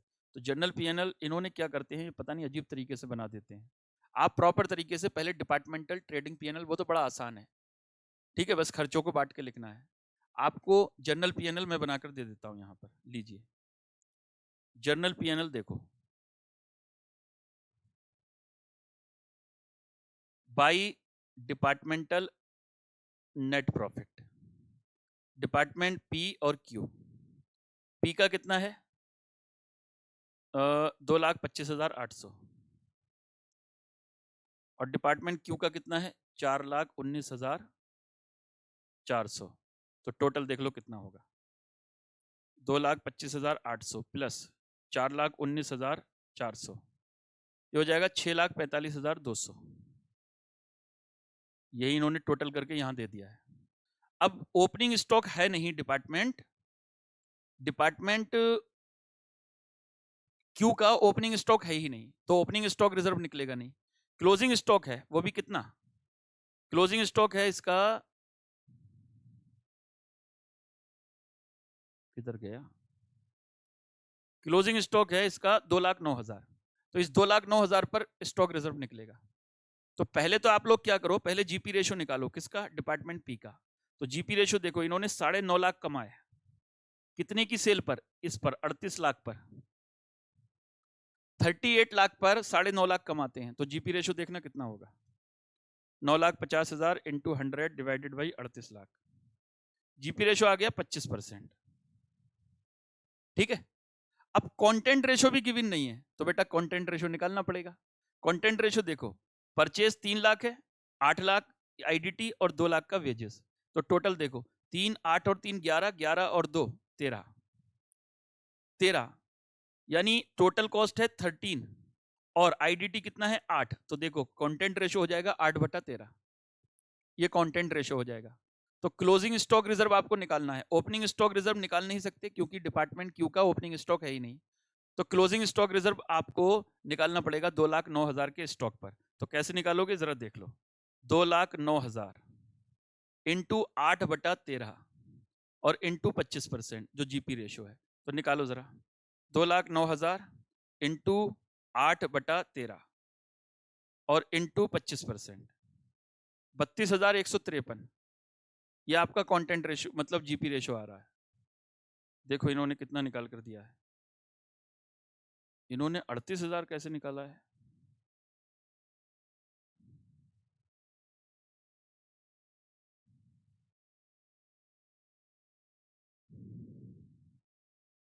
इन्होंने 8 लाख बटा 11 लाख लिया है। बेटा 11 लाख नहीं, इन्होंने वेजेस इंक्लूड किया ही नहीं, ये गलत किया इन्होंने। वेजेस इंक्लूड करना पड़ेगा बच्चे। इन्होंने बेटा वेजेस को इंक्लूड नहीं किया, इन्होंने परचेज और आईडीटी लिया है बस, वेजेस को नहीं लिया। वेजेस को भी एक्सपेंसेस माना जाता है भैया, डायरेक्ट एक्सपेंसेस है ये तीनों होता है बेटा। ठीक है, ये कॉन्सेप्चुअली मिस्टेक है इसमें, ये कॉन्सेप्चुअल मिस्टेक है। डायरेक्ट एक्सपेंसेस भी लिया जाता है, direct expenses is a part of cost of asset, cost of goods, यानी डायरेक्ट एक्सपेंसेस जो होते हैं वो गुड्स की कॉस्ट का पार्ट होते हैं, तो ये गलत है। तो 32,000 कुछ आएगा मेरे हिसाब से भाई, देखो ठीक है, कॉन्सेप्चुअली तो यही आएगा, इन्होंने गलत निकाला है 38,000। तो मेरे हिसाब से स्टॉक रिजर्व, जो क्लोजिंग स्टॉक रिजर्व है वो इस तरह आएगा, कितना आएगा, 2,09,000 इंटू 8/13 और इंटू 25%। अब जो भी आएगा उसके बाद प्रॉफिट निकाल कर आप ट्रांसफर कर दो बैलेंस शीट में, मेरे हिसाब से ये आएगा बेटा। ठीक है, अब इन्होंने पता नहीं क्यों ले रखा है, इन्होंने क्यों वेजेस को इंक्लूड नहीं किया, पता नहीं, इनके सॉल्यूशन काफी सारे गलत भी होते हैं। तो वेजेस भी आना चाहिए, कॉन्सेप्चुअल तो वेजेस आना चाहिए। ठीक है, ठीक है सर। चलो जी, अब अगला क्वेश्चन एक और है, क्वेश्चन नंबर 17। अब क्वेश्चन नंबर 17, ये क्वेश्चन मैं आपको ऐसा करूंगा ना, पूरा क्वेश्चन बनवा देता हूं मैं, समझ गए, पूरा क्वेश्चन बनवा देता हूं, क्योंकि ये क्वेश्चन थोड़ा सा बढ़िया क्वेश्चन है और मुझे लगता है एग्जाम में आ सकता है, थोड़ा सा ठीक क्वेश्चन है। तो 17 नंबर क्वेश्चन है,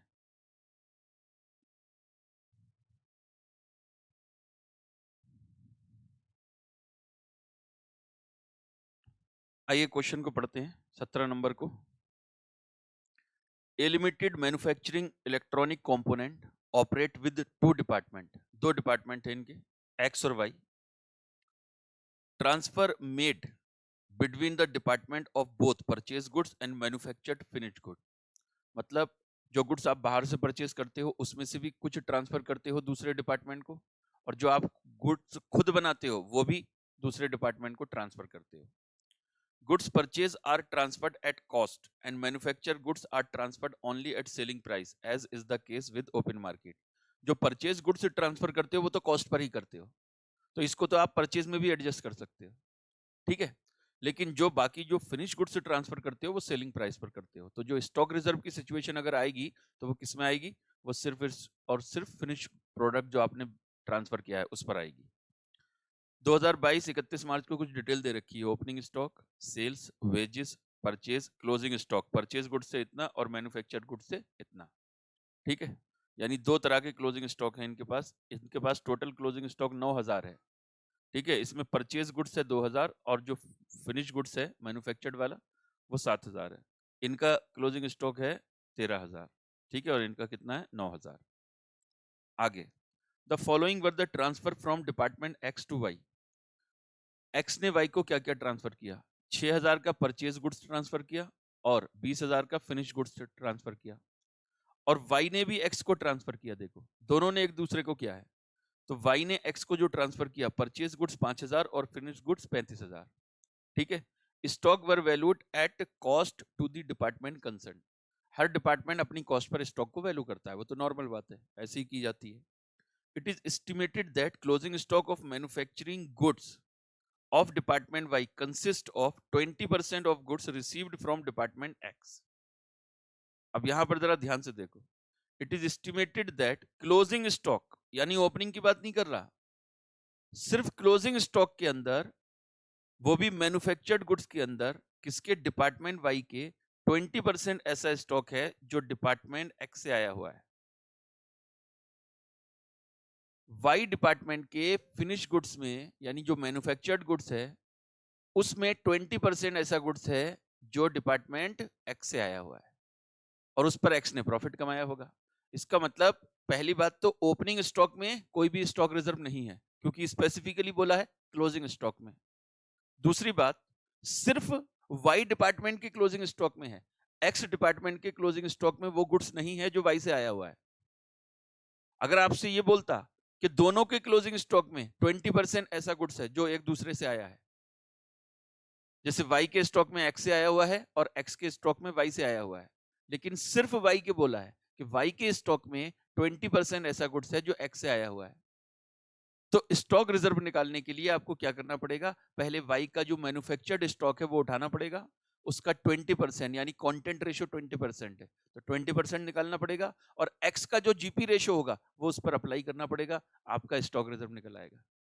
अच्छा, अगर आपसे क्वेश्चन ये बोल देता, और जो पॉसिबिलिटी है एग्जाम में इसको बदल कर वो बोल सकते हैं क्या, कि closing stock of both department contain goods transferred from each other 20%, यानी इसका मतलब ये हुआ कि एक्स के स्टॉक में 20% वाई से आया हुआ है और वाई के स्टॉक में 20% एक्स से आया हुआ है। अगर ऐसा पॉइंट होता तो फिर हम वाई का स्टॉक उठाते, उसका 20% लेते और उस पर एक्स का जीपी रेशियो अप्लाई करते, फिर एक्स का मैन्युफैक्चर्ड स्टॉक उठाते, उसका 20% करते, और फिर वाई ने जो कमाया है वाई का जीपी रेशियो अप्लाई करते, तो टोटल स्टॉक रिजर्व निकल कर आता।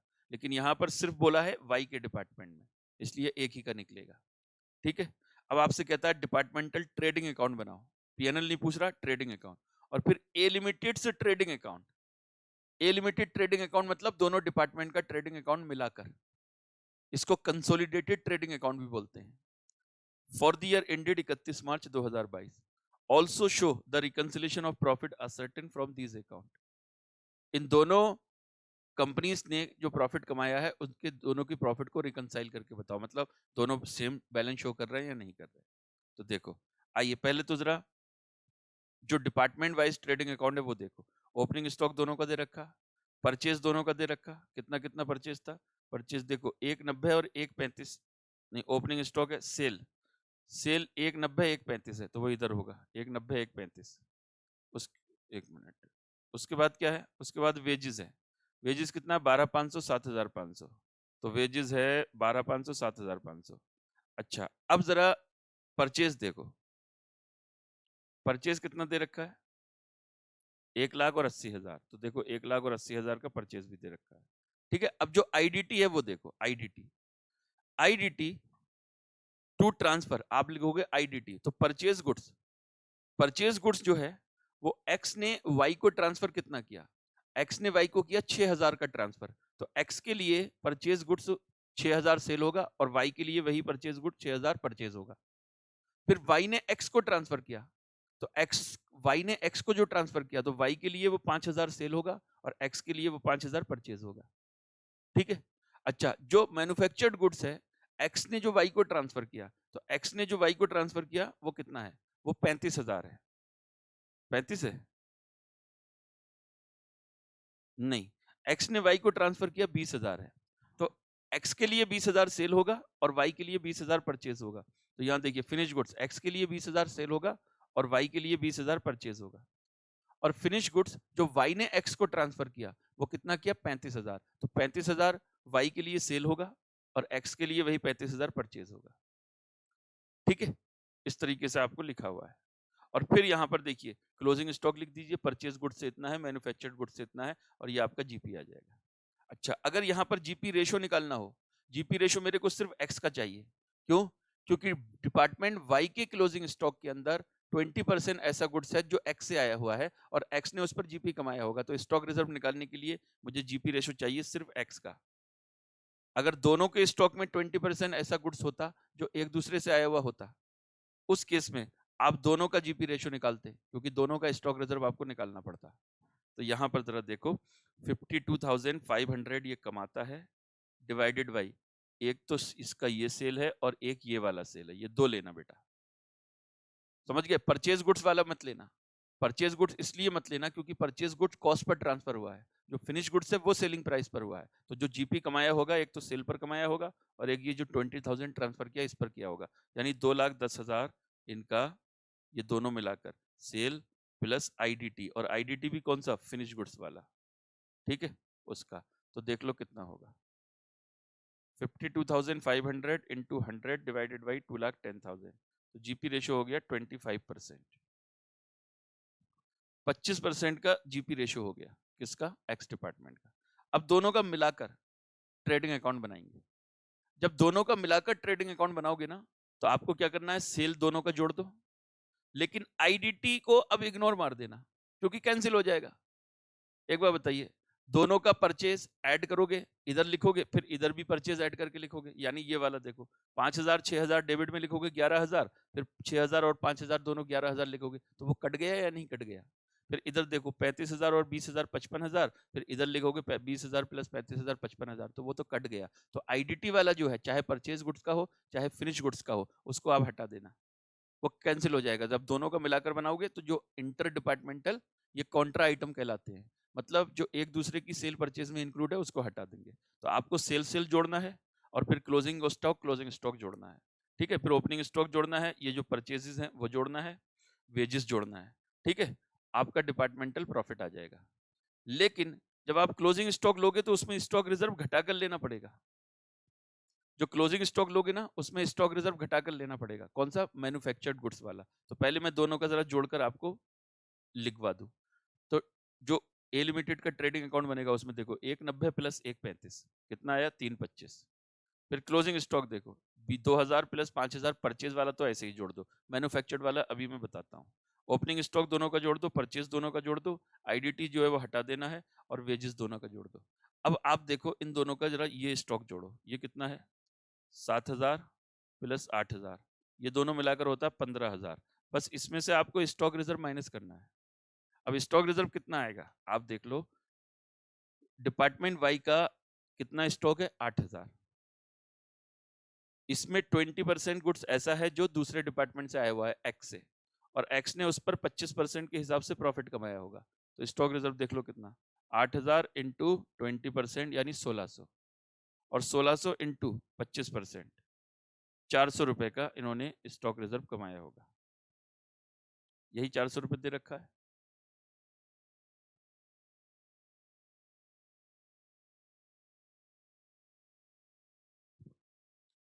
इनका वर्किंग नोट देखते हैं क्या है। बेटा मैं तुम्हारे स्टडी मटेरियल से बड़ा परेशान हूँ, ठीक है। मैं इसीलिए आपको बार बार दिखाता हूँ इस चीज को। इन्होंने बोला है कि वाई डिपार्टमेंट के क्लोजिंग स्टॉक में 20% गुड्स ऐसा है जो एक्स से आया हुआ है, बस इतना ही तो बोला है। आप क्वेश्चन में साफ साफ पढ़ो, देखो आप क्वेश्चन की रिक्वायरमेंट पढ़ो। It is estimated that closing stock of manufactured goods of department Y consist 20% of goods receive from department X. बस इतना ही तो लिखा है कि वाई डिपार्टमेंट के क्लोजिंग स्टॉक में 20% ऐसा गुड्स है जो एक्स से आया हुआ है। इन्होंने ये तो नहीं बोला कि डिपार्टमेंट वाई के क्लोजिंग, वो डिपार्टमेंट एक्स के क्लोजिंग स्टॉक में 20% गुड्स ऐसा है जो वाई से आया हुआ है, ऐसा नहीं बोला ना। लेकिन स्टॉक रिजर्व इन्होंने दोनों में निकाल कर दिखाया हुआ है। बताइए, यानी स्टॉक रिजर्व ये मानकर दिखाया हुआ है कि दोनों के स्टॉक में 20% ऐसा गुड्स है जो एक दूसरे से आया हुआ है। अब बताइए सॉल्यूशन इस तरीके का बनाते हैं, यहां पर कुछ लिखते हैं और सॉल्यूशन कैसे ही बनाते हैं। इसके पीछे रीजन क्या है मैं आपको बता दूं, इनका क्या रीजन है।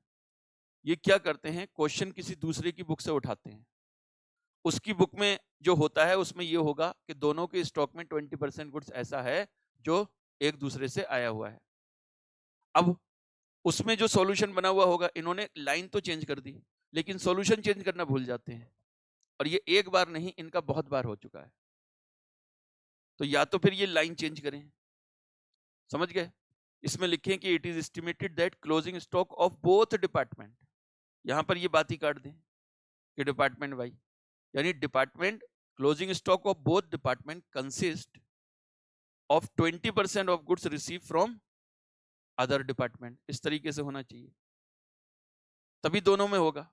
तो इस केस में अगर मैं दोनों का मानता हूं तो दोनों का देखो, पहले दोनों का जीपी रेशियो निकालना पड़ेगा। तो 59,500 और 135 और 35 170, तो 170 पर कितना प्रॉफिट होगा जरा देख लो। 59,500 इंटू 1,70,000 इंटू 100,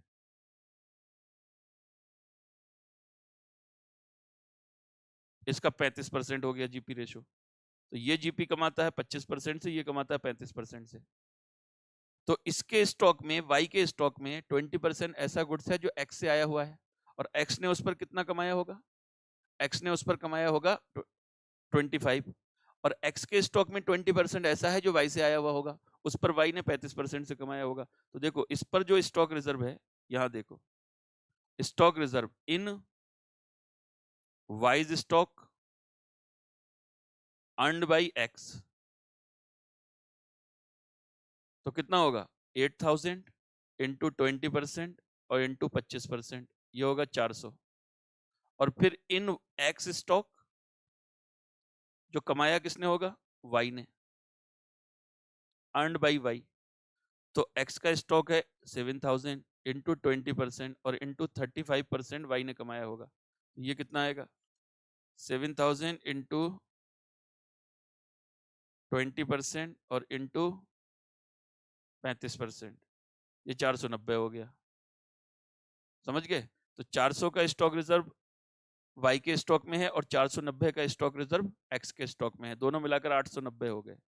अब इनका दोनों का क्लोजिंग स्टॉक कितना था, 7 और 8 15, 15 में से 890 का आप स्टॉक रिजर्व घटा दो तो कितना बचेगा 15,000 माइनस 890, 14,110 बचेगा। देखो इन्होंने ये टोटल करके यहाँ लिखा हुआ है, ठीक है। और अब यहाँ पर देखो ग्रॉस प्रॉफिट आ गया, ये 1,10,110, 1,11,110, ये कंसोलिडेटेड जीपी आ गया। अब इन्होंने रिकंसाइल करने के लिए बोला है ना, तो रिकंसाइल करके देखो मैं दिखा देता हूँ।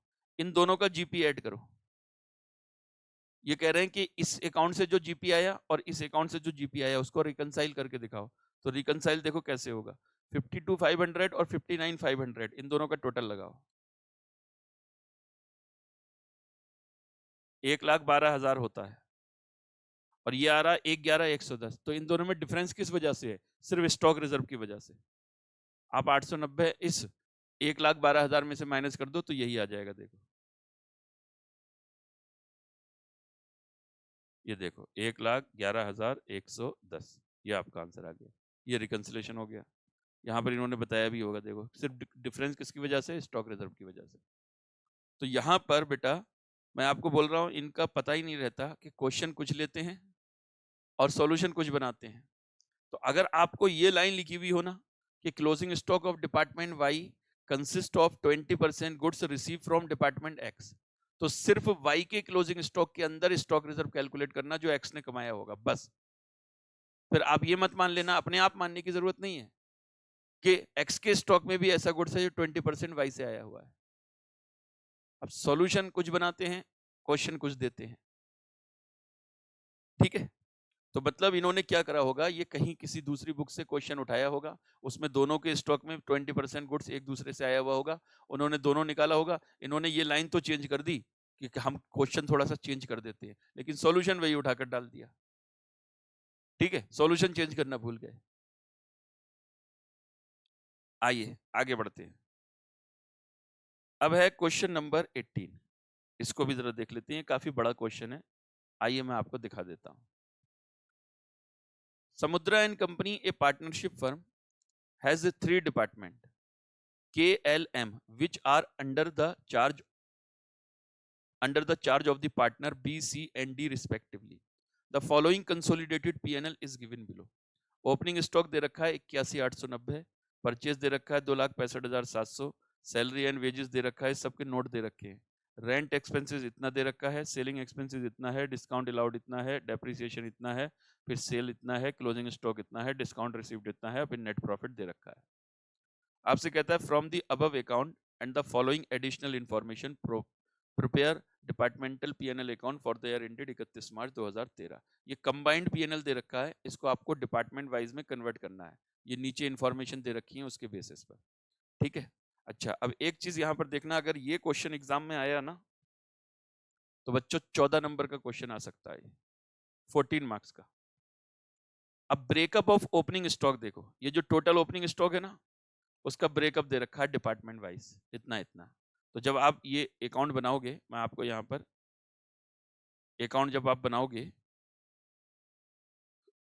ये देखिए ओपनिंग स्टॉक आ गया, यानी डिपार्टमेंटल पीएनएल अकाउंट।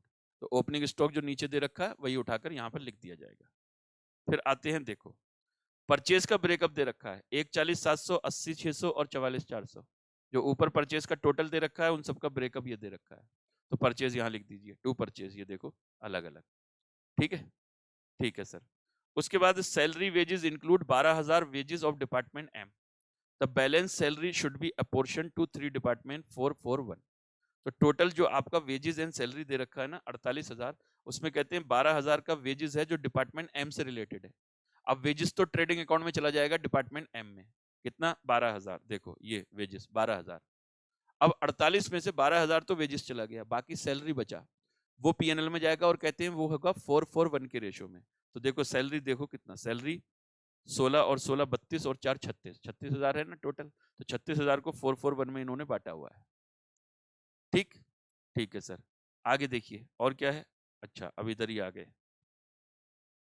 आगे रेंट को 2 to 5 के रेशियो में बांटना है। तो जो भी टोटल रेंट है, तो टोटल रेंट कितना है क्वेश्चन में देख लो एक बार। टोटल रेंट है आपका 10,800। तो 10,800 को किस रेशियो में बांटना है, 10,800 को 2 to 5 के रेशियो में बांटना है। तो 2 to 5 के रेशियो में जरा देखो बांट कर, 2 और 2 4 और 5 9, तो 10,800 डिवाइडेड बाई 9 इंटू 2, 2400 2400 और 12,000, 2400 2400 12,000 होगा, देख लो रेंट 2400 2400 सॉरी 6,000, मैंने 12 बोल दिया, 6,000, 2400 2400 और 6,000 ये रेंट होगा आपका। ठीक है, अच्छा उसके बाद selling expensive discount allowed are to be apportion in the ratio of turnover. तो टर्नओवर कितना कितना है, टर्नओवर आपका यहाँ नीचे दे रखा होगा कहीं, ये है सेल, सेल है 180 130 और 90। तो अगर इसका रेशियो बनाऊं तो ये होगा 18 13 और 9, ये रेशियो हो गया। तो टोटल लगाना जरा कितना होगा, 18 + 13 + 9, 40 का टोटल हो गया। तो सेलिंग एक्सपेंसेस और डिस्काउंट अलाउड जितना भी है वो इस रेशियो में बांटा जाएगा। तो सेलिंग एक्सपेंसेस है कितना 14,400 और डिस्काउंट अलाउड 1,200। इसको आपको 18 13 और 9 के रेशियो में बांट देना है। ठीक है, तो वो यहाँ पर होगा, देखो ये है सेलिंग एक्सपेंसेस और डिस्काउंट, ये 18 13 और 9 के रेशियो में इन दोनों को बांटा हुआ है। ठीक है, ठीक है सर। अच्छा आगे, आगे क्वेश्चन कहता है डेप्रिसिएशन इक्वली चार्ज करना है तीनों डिपार्टमेंट में। तो जो टोटल डेप्रिसिएशन का दे रखा है वो बराबर बराबर बांट दो। तो डेप्रिसिएशन कितना दे रखा है, डेप्रिसिएशन आपको दे रखा है 750, तो उसको तीनों में बराबर बराबर बांट दो, 250 250 250। अच्छा फिर जो सेल दे रखा है वो सेल यहाँ लिख दोगे। ठीक, फिर ब्रेकअप ऑफ क्लोजिंग स्टॉक। अब क्लोजिंग स्टॉक कितना है, के का 45 100 है, एल का इतना है और एम का इतना है। तो ये क्लोजिंग स्टॉक देखो आपको दे रखी है, ये क्लोजिंग स्टॉक हो गए। फिर उसके बाद कहते हैं the closing stock of department M include 5700 goods receive from department K. तो ये तो स्टॉक रिजर्व निकालने में काम आएगा। 5700 रुपए एम के क्लोजिंग स्टॉक में ऐसा है जो डिपार्टमेंट के से आया हुआ है, तो डिपार्टमेंट के ने इस पर प्रॉफिट कमाया होगा, तो उस पर स्टॉक रिजर्व निकल कर आएगा। However, opening stock does not include any goods transferred from other department। तो जो स्टॉक रिजर्व निकलेगा वो सिर्फ क्लोजिंग स्टॉक पर निकलेगा। ओपनिंग स्टॉक के अंदर ऐसा कोई गुड्स नहीं है जो किसी दूसरे डिपार्टमेंट से आया हुआ है, सिर्फ क्लोजिंग स्टॉक के अंदर ऐसा गुड्स है जो दूसरे डिपार्टमेंट से आया हुआ है। ठीक है, अब department K and L sold goods 10,700 एंड 600 रिस्पेक्टिवली टू डिपार्टमेंट एम। तो डिपार्टमेंट के ने एम को बेचा और डिपार्टमेंट एल ने भी एम को बेचा। तो डिपार्टमेंट के और एल के लिए ये सेल की तरह होगा। तो यहाँ पर आप आईडीटी लिखोगे, 10,700 इसका सेल है और 600 इसका सेल है, और इन दोनों का टोटल एम का परचेज होगा। तो देखो इंटर डिपार्टमेंट ट्रांसफर 11,300, 10,700 + 600, इन दोनों का टोटल 11,300 ट्रांसफर हो गया है आईडीटी। ठीक है, ठीक है सर। उसके बाद डिस्काउंट रिसीव को इन्होंने अलग अलग बांट कर दिया हुआ है, तो 400 250 और 150 वो गिवन है। अब कहते हैं partner are to share profit as under 75% of the profit of department के L and M to the respective partner in charge. तो हर डिपार्टमेंट जो कमाएगा उसका 75% तो उसके पार्टनर को दे दिया जाएगा, और बाकी जो प्रॉफिट बचा उसको 2:2:1 में बांटा जाएगा। तो पहले तो आइए जरा ये सब करने के बाद पहले देखो आपने जीपी निकाल लिया, जीपी निकालने के बाद जीपी इधर उठा कर लाए, फिर नेट प्रॉफिट निकाल लिया। अब ये नेट प्रॉफिट आ गया। जब नेट प्रॉफिट निकल आएगा ना, उसके बाद हमें एक profit and loss appropriation account बनाना पड़ेगा, जो डिस्ट्रीब्यूशन के लिए बनाते हैं। उसी के डेबिट साइड में आप क्लोजिंग स्टॉक रिजर्व लिख देना, जो पीएनएल एप्रोप्रिएशन अकाउंट बनाओगे उसके। तो पहले देखो, इस जो ये प्रॉफिट कमाया है इसका 75% पार्टनर को डायरेक्टली चला जाएगा, इसका भी 75% पार्टनर को डायरेक्टली चला जाएगा। हर डिपार्टमेंट जो कमाता है उसका 75% तो डायरेक्टली उस पार्टनर को चला जाता है। बाकी जो बचता है उसको ये किस रेशो में बांटते हैं, दिया हुआ है उसको 2:1:1 के रेशियो में बांटते हैं। तो जब आप profit and loss appropriation account बनाओगे, देखो यहाँ पर अगर मैं P&L एप्रोप्रिएशन अकाउंट बनाऊं तो सबसे पहले जो डिपार्टमेंट वाइज नेट प्रॉफिट है उसको इधर उठाकर लाओ। ये समझ लीजिए एक तरीके से क्या जनरल P&L बन रहा है, P&L एप्रोप्रिएशन बोलो या फिर जनरल P&L बोलो, ठीक है। तो आप इसको P&L एप्रोप्रिएशन भी बोल सकते हो, इसको जनरल P&L भी बोल सकते हो, एक तरीके से ये जनरल P&L की तरह है। तो डिपार्टमेंटल नेट प्रॉफिट कितना कितना, डिपार्टमेंट के, डिपार्टमेंट एल और डिपार्टमेंट एम, इन तीनों का कितना कितना आया था, 31,940, 24,830 और 10,290, ये हो गया। अब इसमें पहले आप स्टॉक रिजर्व यहाँ लिख दो।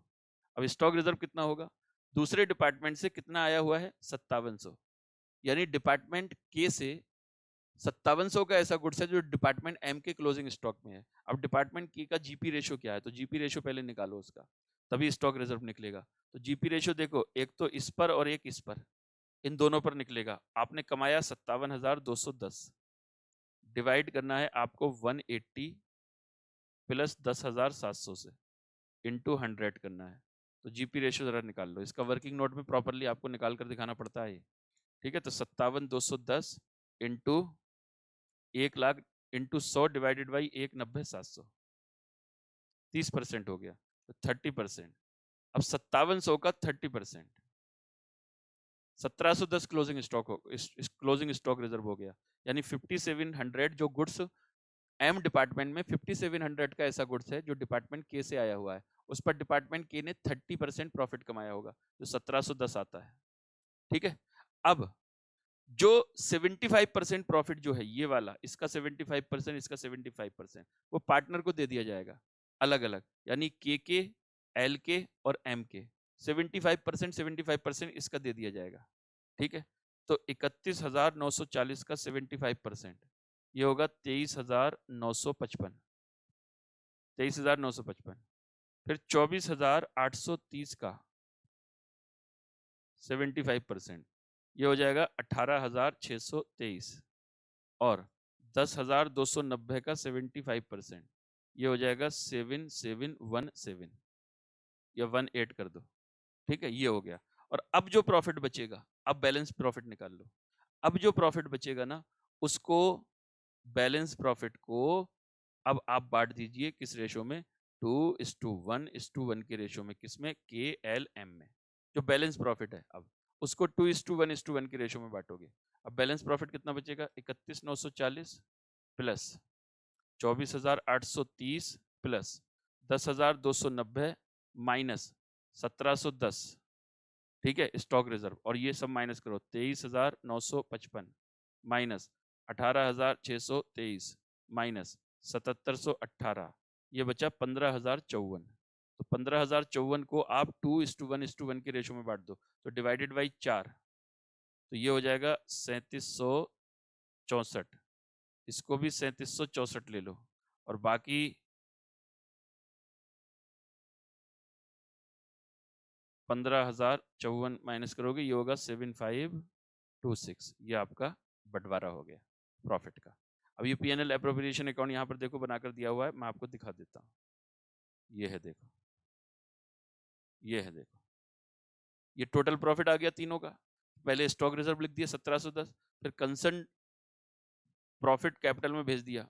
अच्छा, पार्टनर के नाम में मैंने KLM करके लिख दिया, ये पार्टनर के नाम दे रखे हैं BCD, ठीक है। तो उसमें चला जाएगा 75% और फिर देखो उनका जो बैलेंस प्रॉफिट बचेगा वो उनके 2:1:1 के रेशो में बांट दिया जाएगा, ठीक है। ये काफी बड़ा क्वेश्चन था, आप इसको प्रैक्टिस तो आपने की होगी, मैंने सिर्फ आपको रिवाइज करवाया है।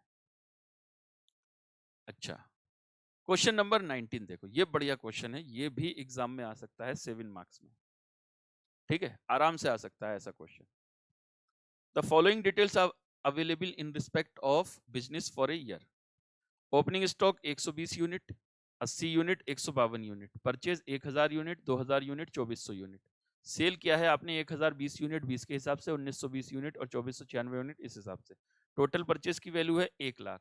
It is observe that rate of gross profit is same in each department. Prepare departmental trading account. अब इस क्वेश्चन में आपको परचेज की कॉस्ट नहीं दे रखी, ओपनिंग स्टॉक की कॉस्ट नहीं दे रखी, समझे, सिर्फ सेल की सेल वैल्यू दे रखी है।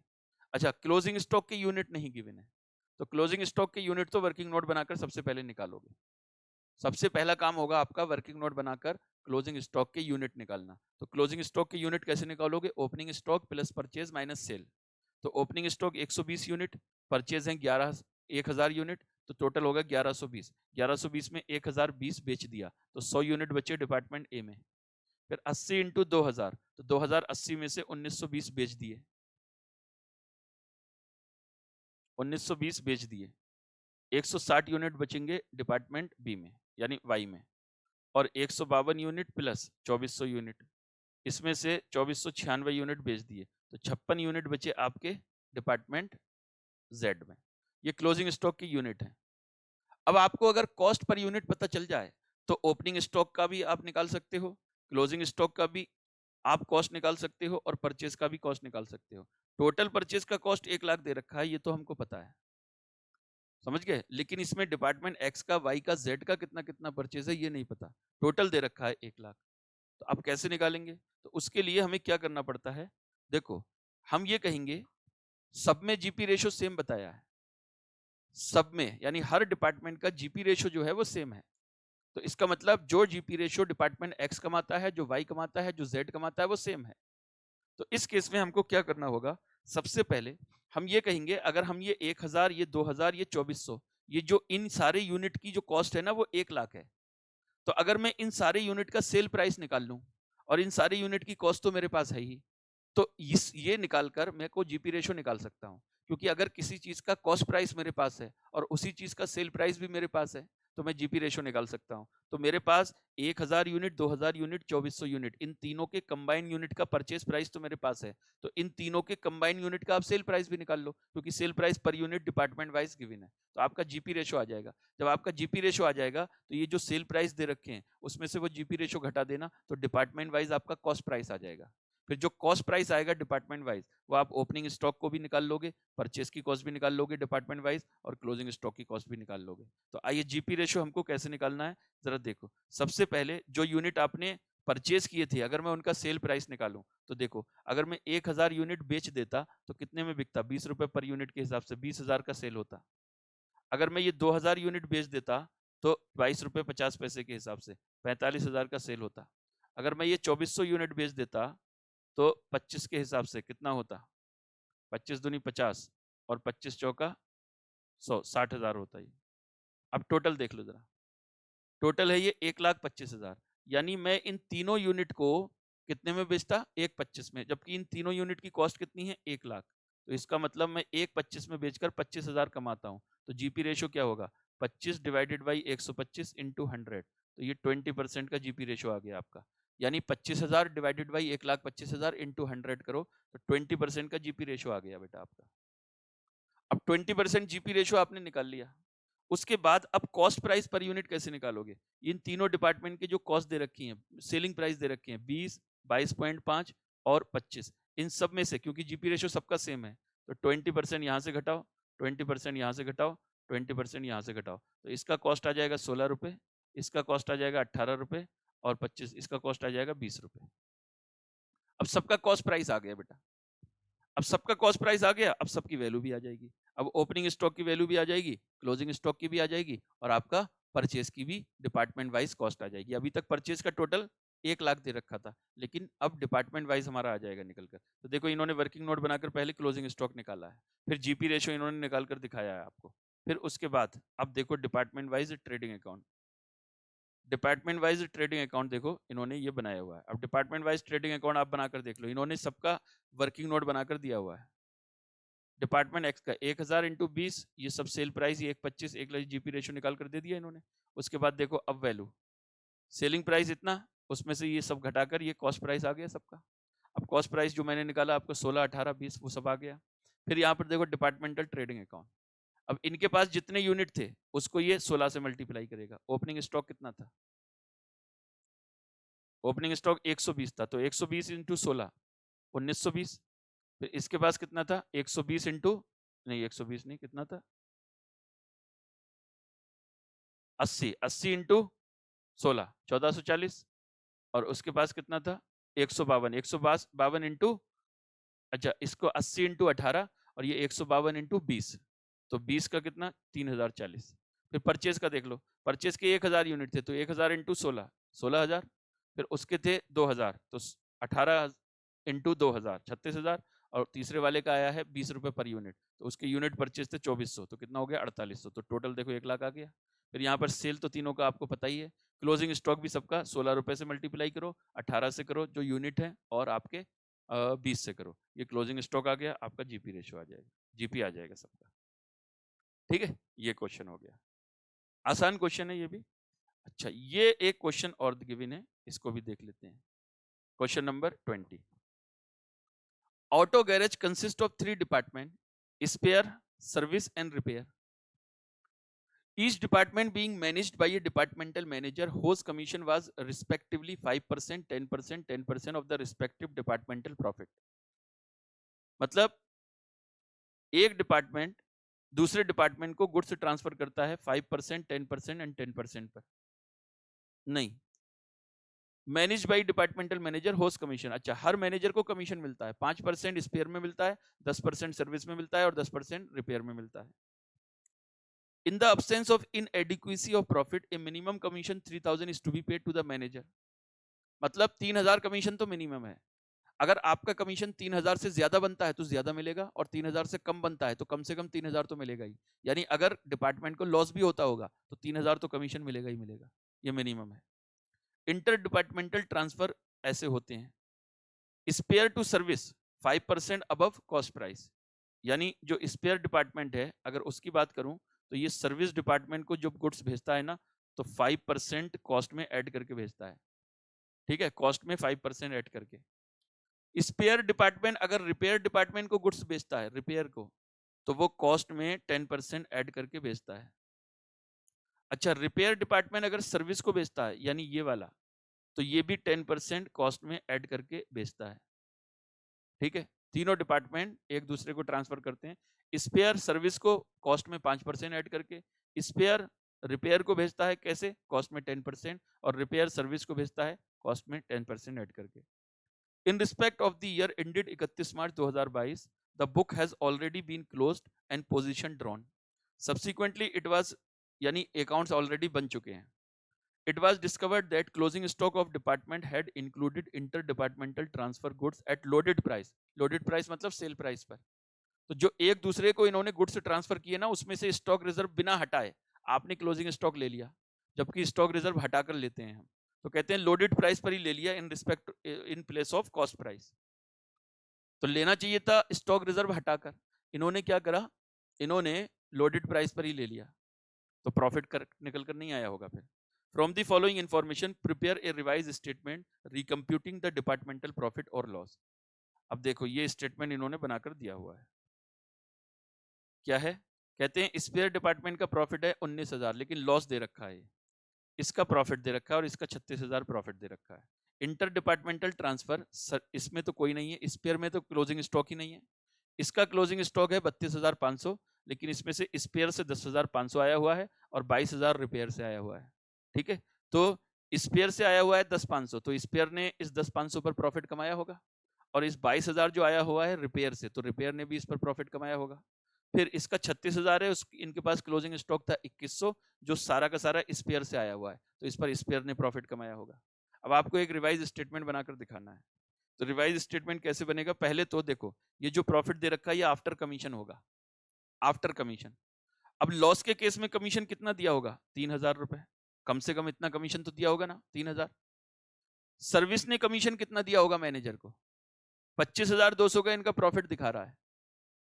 अच्छा, ये आफ्टर कमीशन, ये प्रॉफिट भी आफ्टर कमीशन होगा, ये भी आफ्टर कमीशन होगा। अगर कमीशन का रेट इसमें तो 5% था, लेकिन इसमें लॉस है तो इसका मिनिमम कमीशन 3000 होगा। इन दोनों का कमीशन का रेट 10% और 10% था, यही है ना। अब अगर मैं इसको अगर मैं बोलूं कि ये 10% कमीशन घटाने के बाद है, तो यहाँ पर ये सब 90% प्रॉफिट बचे हुए होंगे, ये भी 90% होना चाहिए, ये भी 90%। तो अगर मैं इसका 90% कमीशन निकालता हूं, देखो 25200 इंटू 10/90, तो ये 2800 रुपये आता है, जबकि मिनिमम कमीशन 3000 बोला गया है, तो इसका मतलब यहां पर भी कमीशन जो मिला होगा 3000 मिला होगा। और यहां कमीशन कितना आता है, 36000 इंटू 10/90, तो ये 4000 कमीशन आता है। तो बेटा ये ठीक है, ये 4000 ही होगा। तो यहाँ पर कमीशन 4000 दिया होगा, यहाँ 3000, यहाँ 3000, क्योंकि लॉस के केस में 3000 देते हैं। अगर आपका कमीशन 3000 नहीं बन रहा है प्रॉफिट के हिसाब से, तो फिर 3000 देंगे, और यहाँ पर चूंकि 3000 से ज्यादा बन रहा है एक्चुअल कमीशन, तो वो एक्चुअल कमीशन मिलेगा। फिर यहाँ पर आपको क्या करना है, पहले जो प्रॉफिट गिवन है उस प्रॉफिट को लीजिए, इसमें कमीशन ऐड बैक करिए, तो प्रॉफिट बिफोर कमीशन आ जाएगा। फिर उसमें से अनरियलाइज प्रॉफिट माइनस करिए प्रॉफिट के अंदर जो इंक्लूड है, वो जब हटा दोगे आप अनरियलाइज प्रॉफिट, तो जो फिर बचेगा वो करेक्ट प्रॉफिट बचेगा। फिर करेक्ट प्रॉफिट का कमीशन निकालना, ठीक है, करेक्ट प्रॉफिट का कमीशन निकालना। आइए मैं आपको स्टेटमेंट बनाकर दिखाता हूँ, एक स्टेटमेंट बनाकर मैं आपको दिखा देता हूँ। लिखिए स्टेटमेंट शोइंग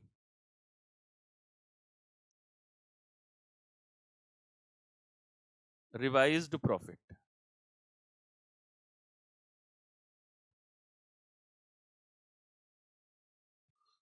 ठीक है, 3 डिपार्टमेंट है, एक है स्पेयर, एक है सर्विस, एक है रिपेयर। 3 डिपार्टमेंट।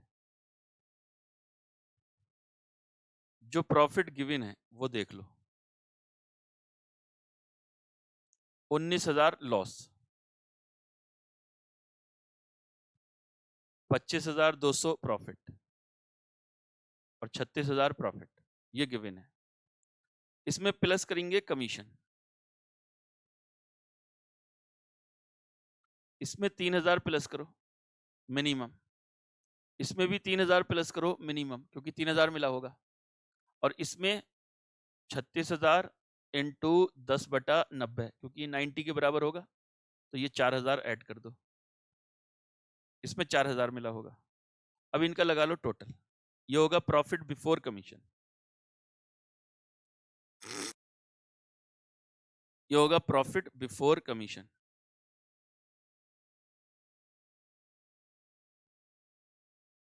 ये होगा 16,000 का लॉस, क्योंकि 19,000 में अगर 3,000 ऐड करोगे तो 16,000 होगा, ठीक है। 25,200 में अगर 3,000 ऐड करोगे ये हो जाएगा 28,200, और इसमें जो ऐड करोगे ये हो जाएगा 40,000। अब इसमें से आप अनरियलाइज्ड प्रॉफिट मतलब स्टॉक रिजर्व अगर माइनस कर दो तो आपका करेक्ट प्रॉफिट आ जाएगा, तो फिर जो निकल कर आएगा वो करेक्ट प्रॉफिट निकल कर आएगा आपका। करेक्ट प्रॉफिट, करेक्ट प्रॉफिट में से फिर करेक्ट कमीशन घटाओगे। अच्छा, ये करेक्ट प्रॉफिट बिफोर कमीशन आएगा पहले, बिफोर कमीशन, और फिर करेक्ट कमीशन घटाओगे तो ये आएगा करेक्ट प्रॉफिट आफ्टर कमीशन।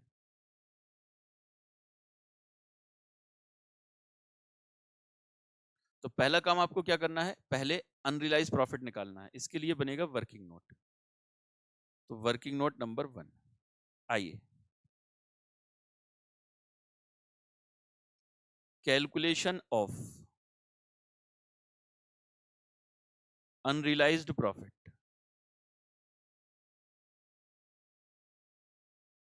मतलब स्टॉक रिजर्व।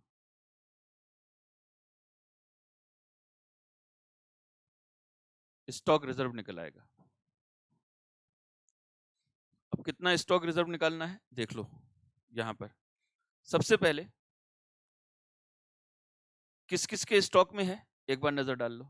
सर्विस के स्टॉक में है, ठीक है, और रिपेयर के स्टॉक में है। अब कमाया किस किसने है, अर्नड बाई स्पेयर। पहले स्पेयर ने क्या कमाया, स्पेयर ने कमाया है, एक तो सर्विस के स्टॉक में है 10,500 और 2,100 रिपेयर के स्टॉक में है।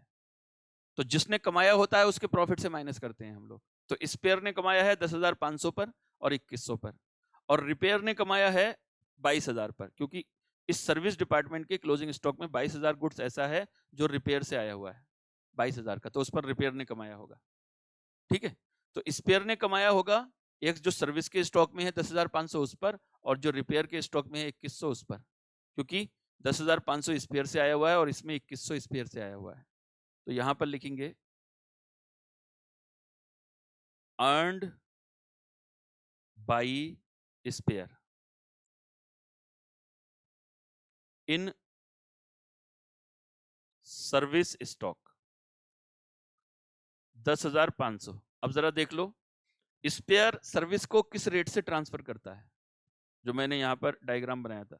स्पेयर सर्विस को कॉस्ट में 5% ऐड करके ट्रांसफर करता है, तो 5/105 हो जाएगा, क्योंकि कॉस्ट का 5% है तो सेल का 5/105 हो जाएगा।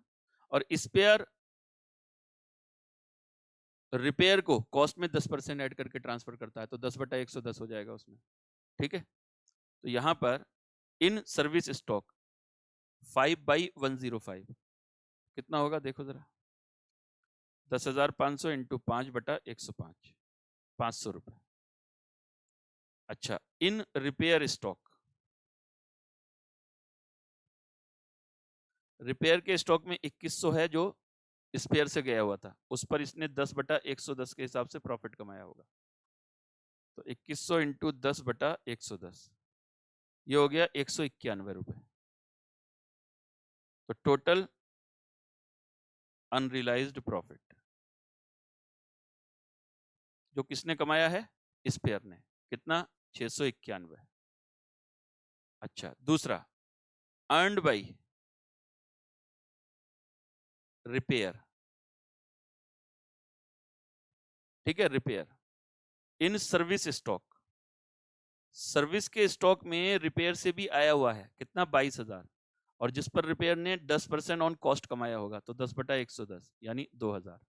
बस यही है, सर्विस ने कुछ कमाया नहीं है।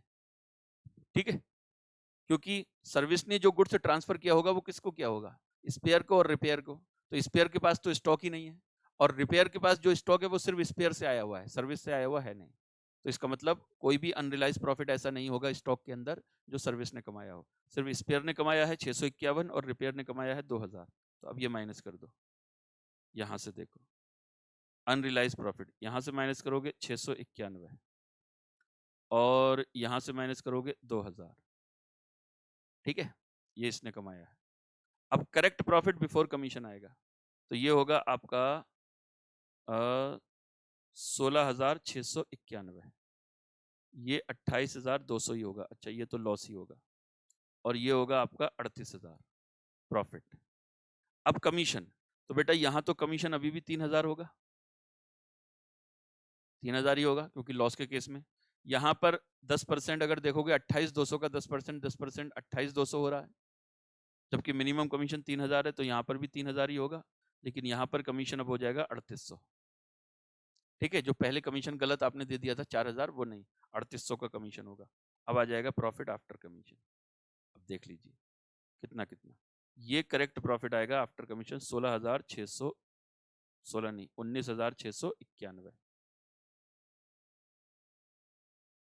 ये लॉस, ये आपका वही 25,200 का प्रॉफिट, और ये होगा आपका 38,000 माइनस 3,800, 34,200।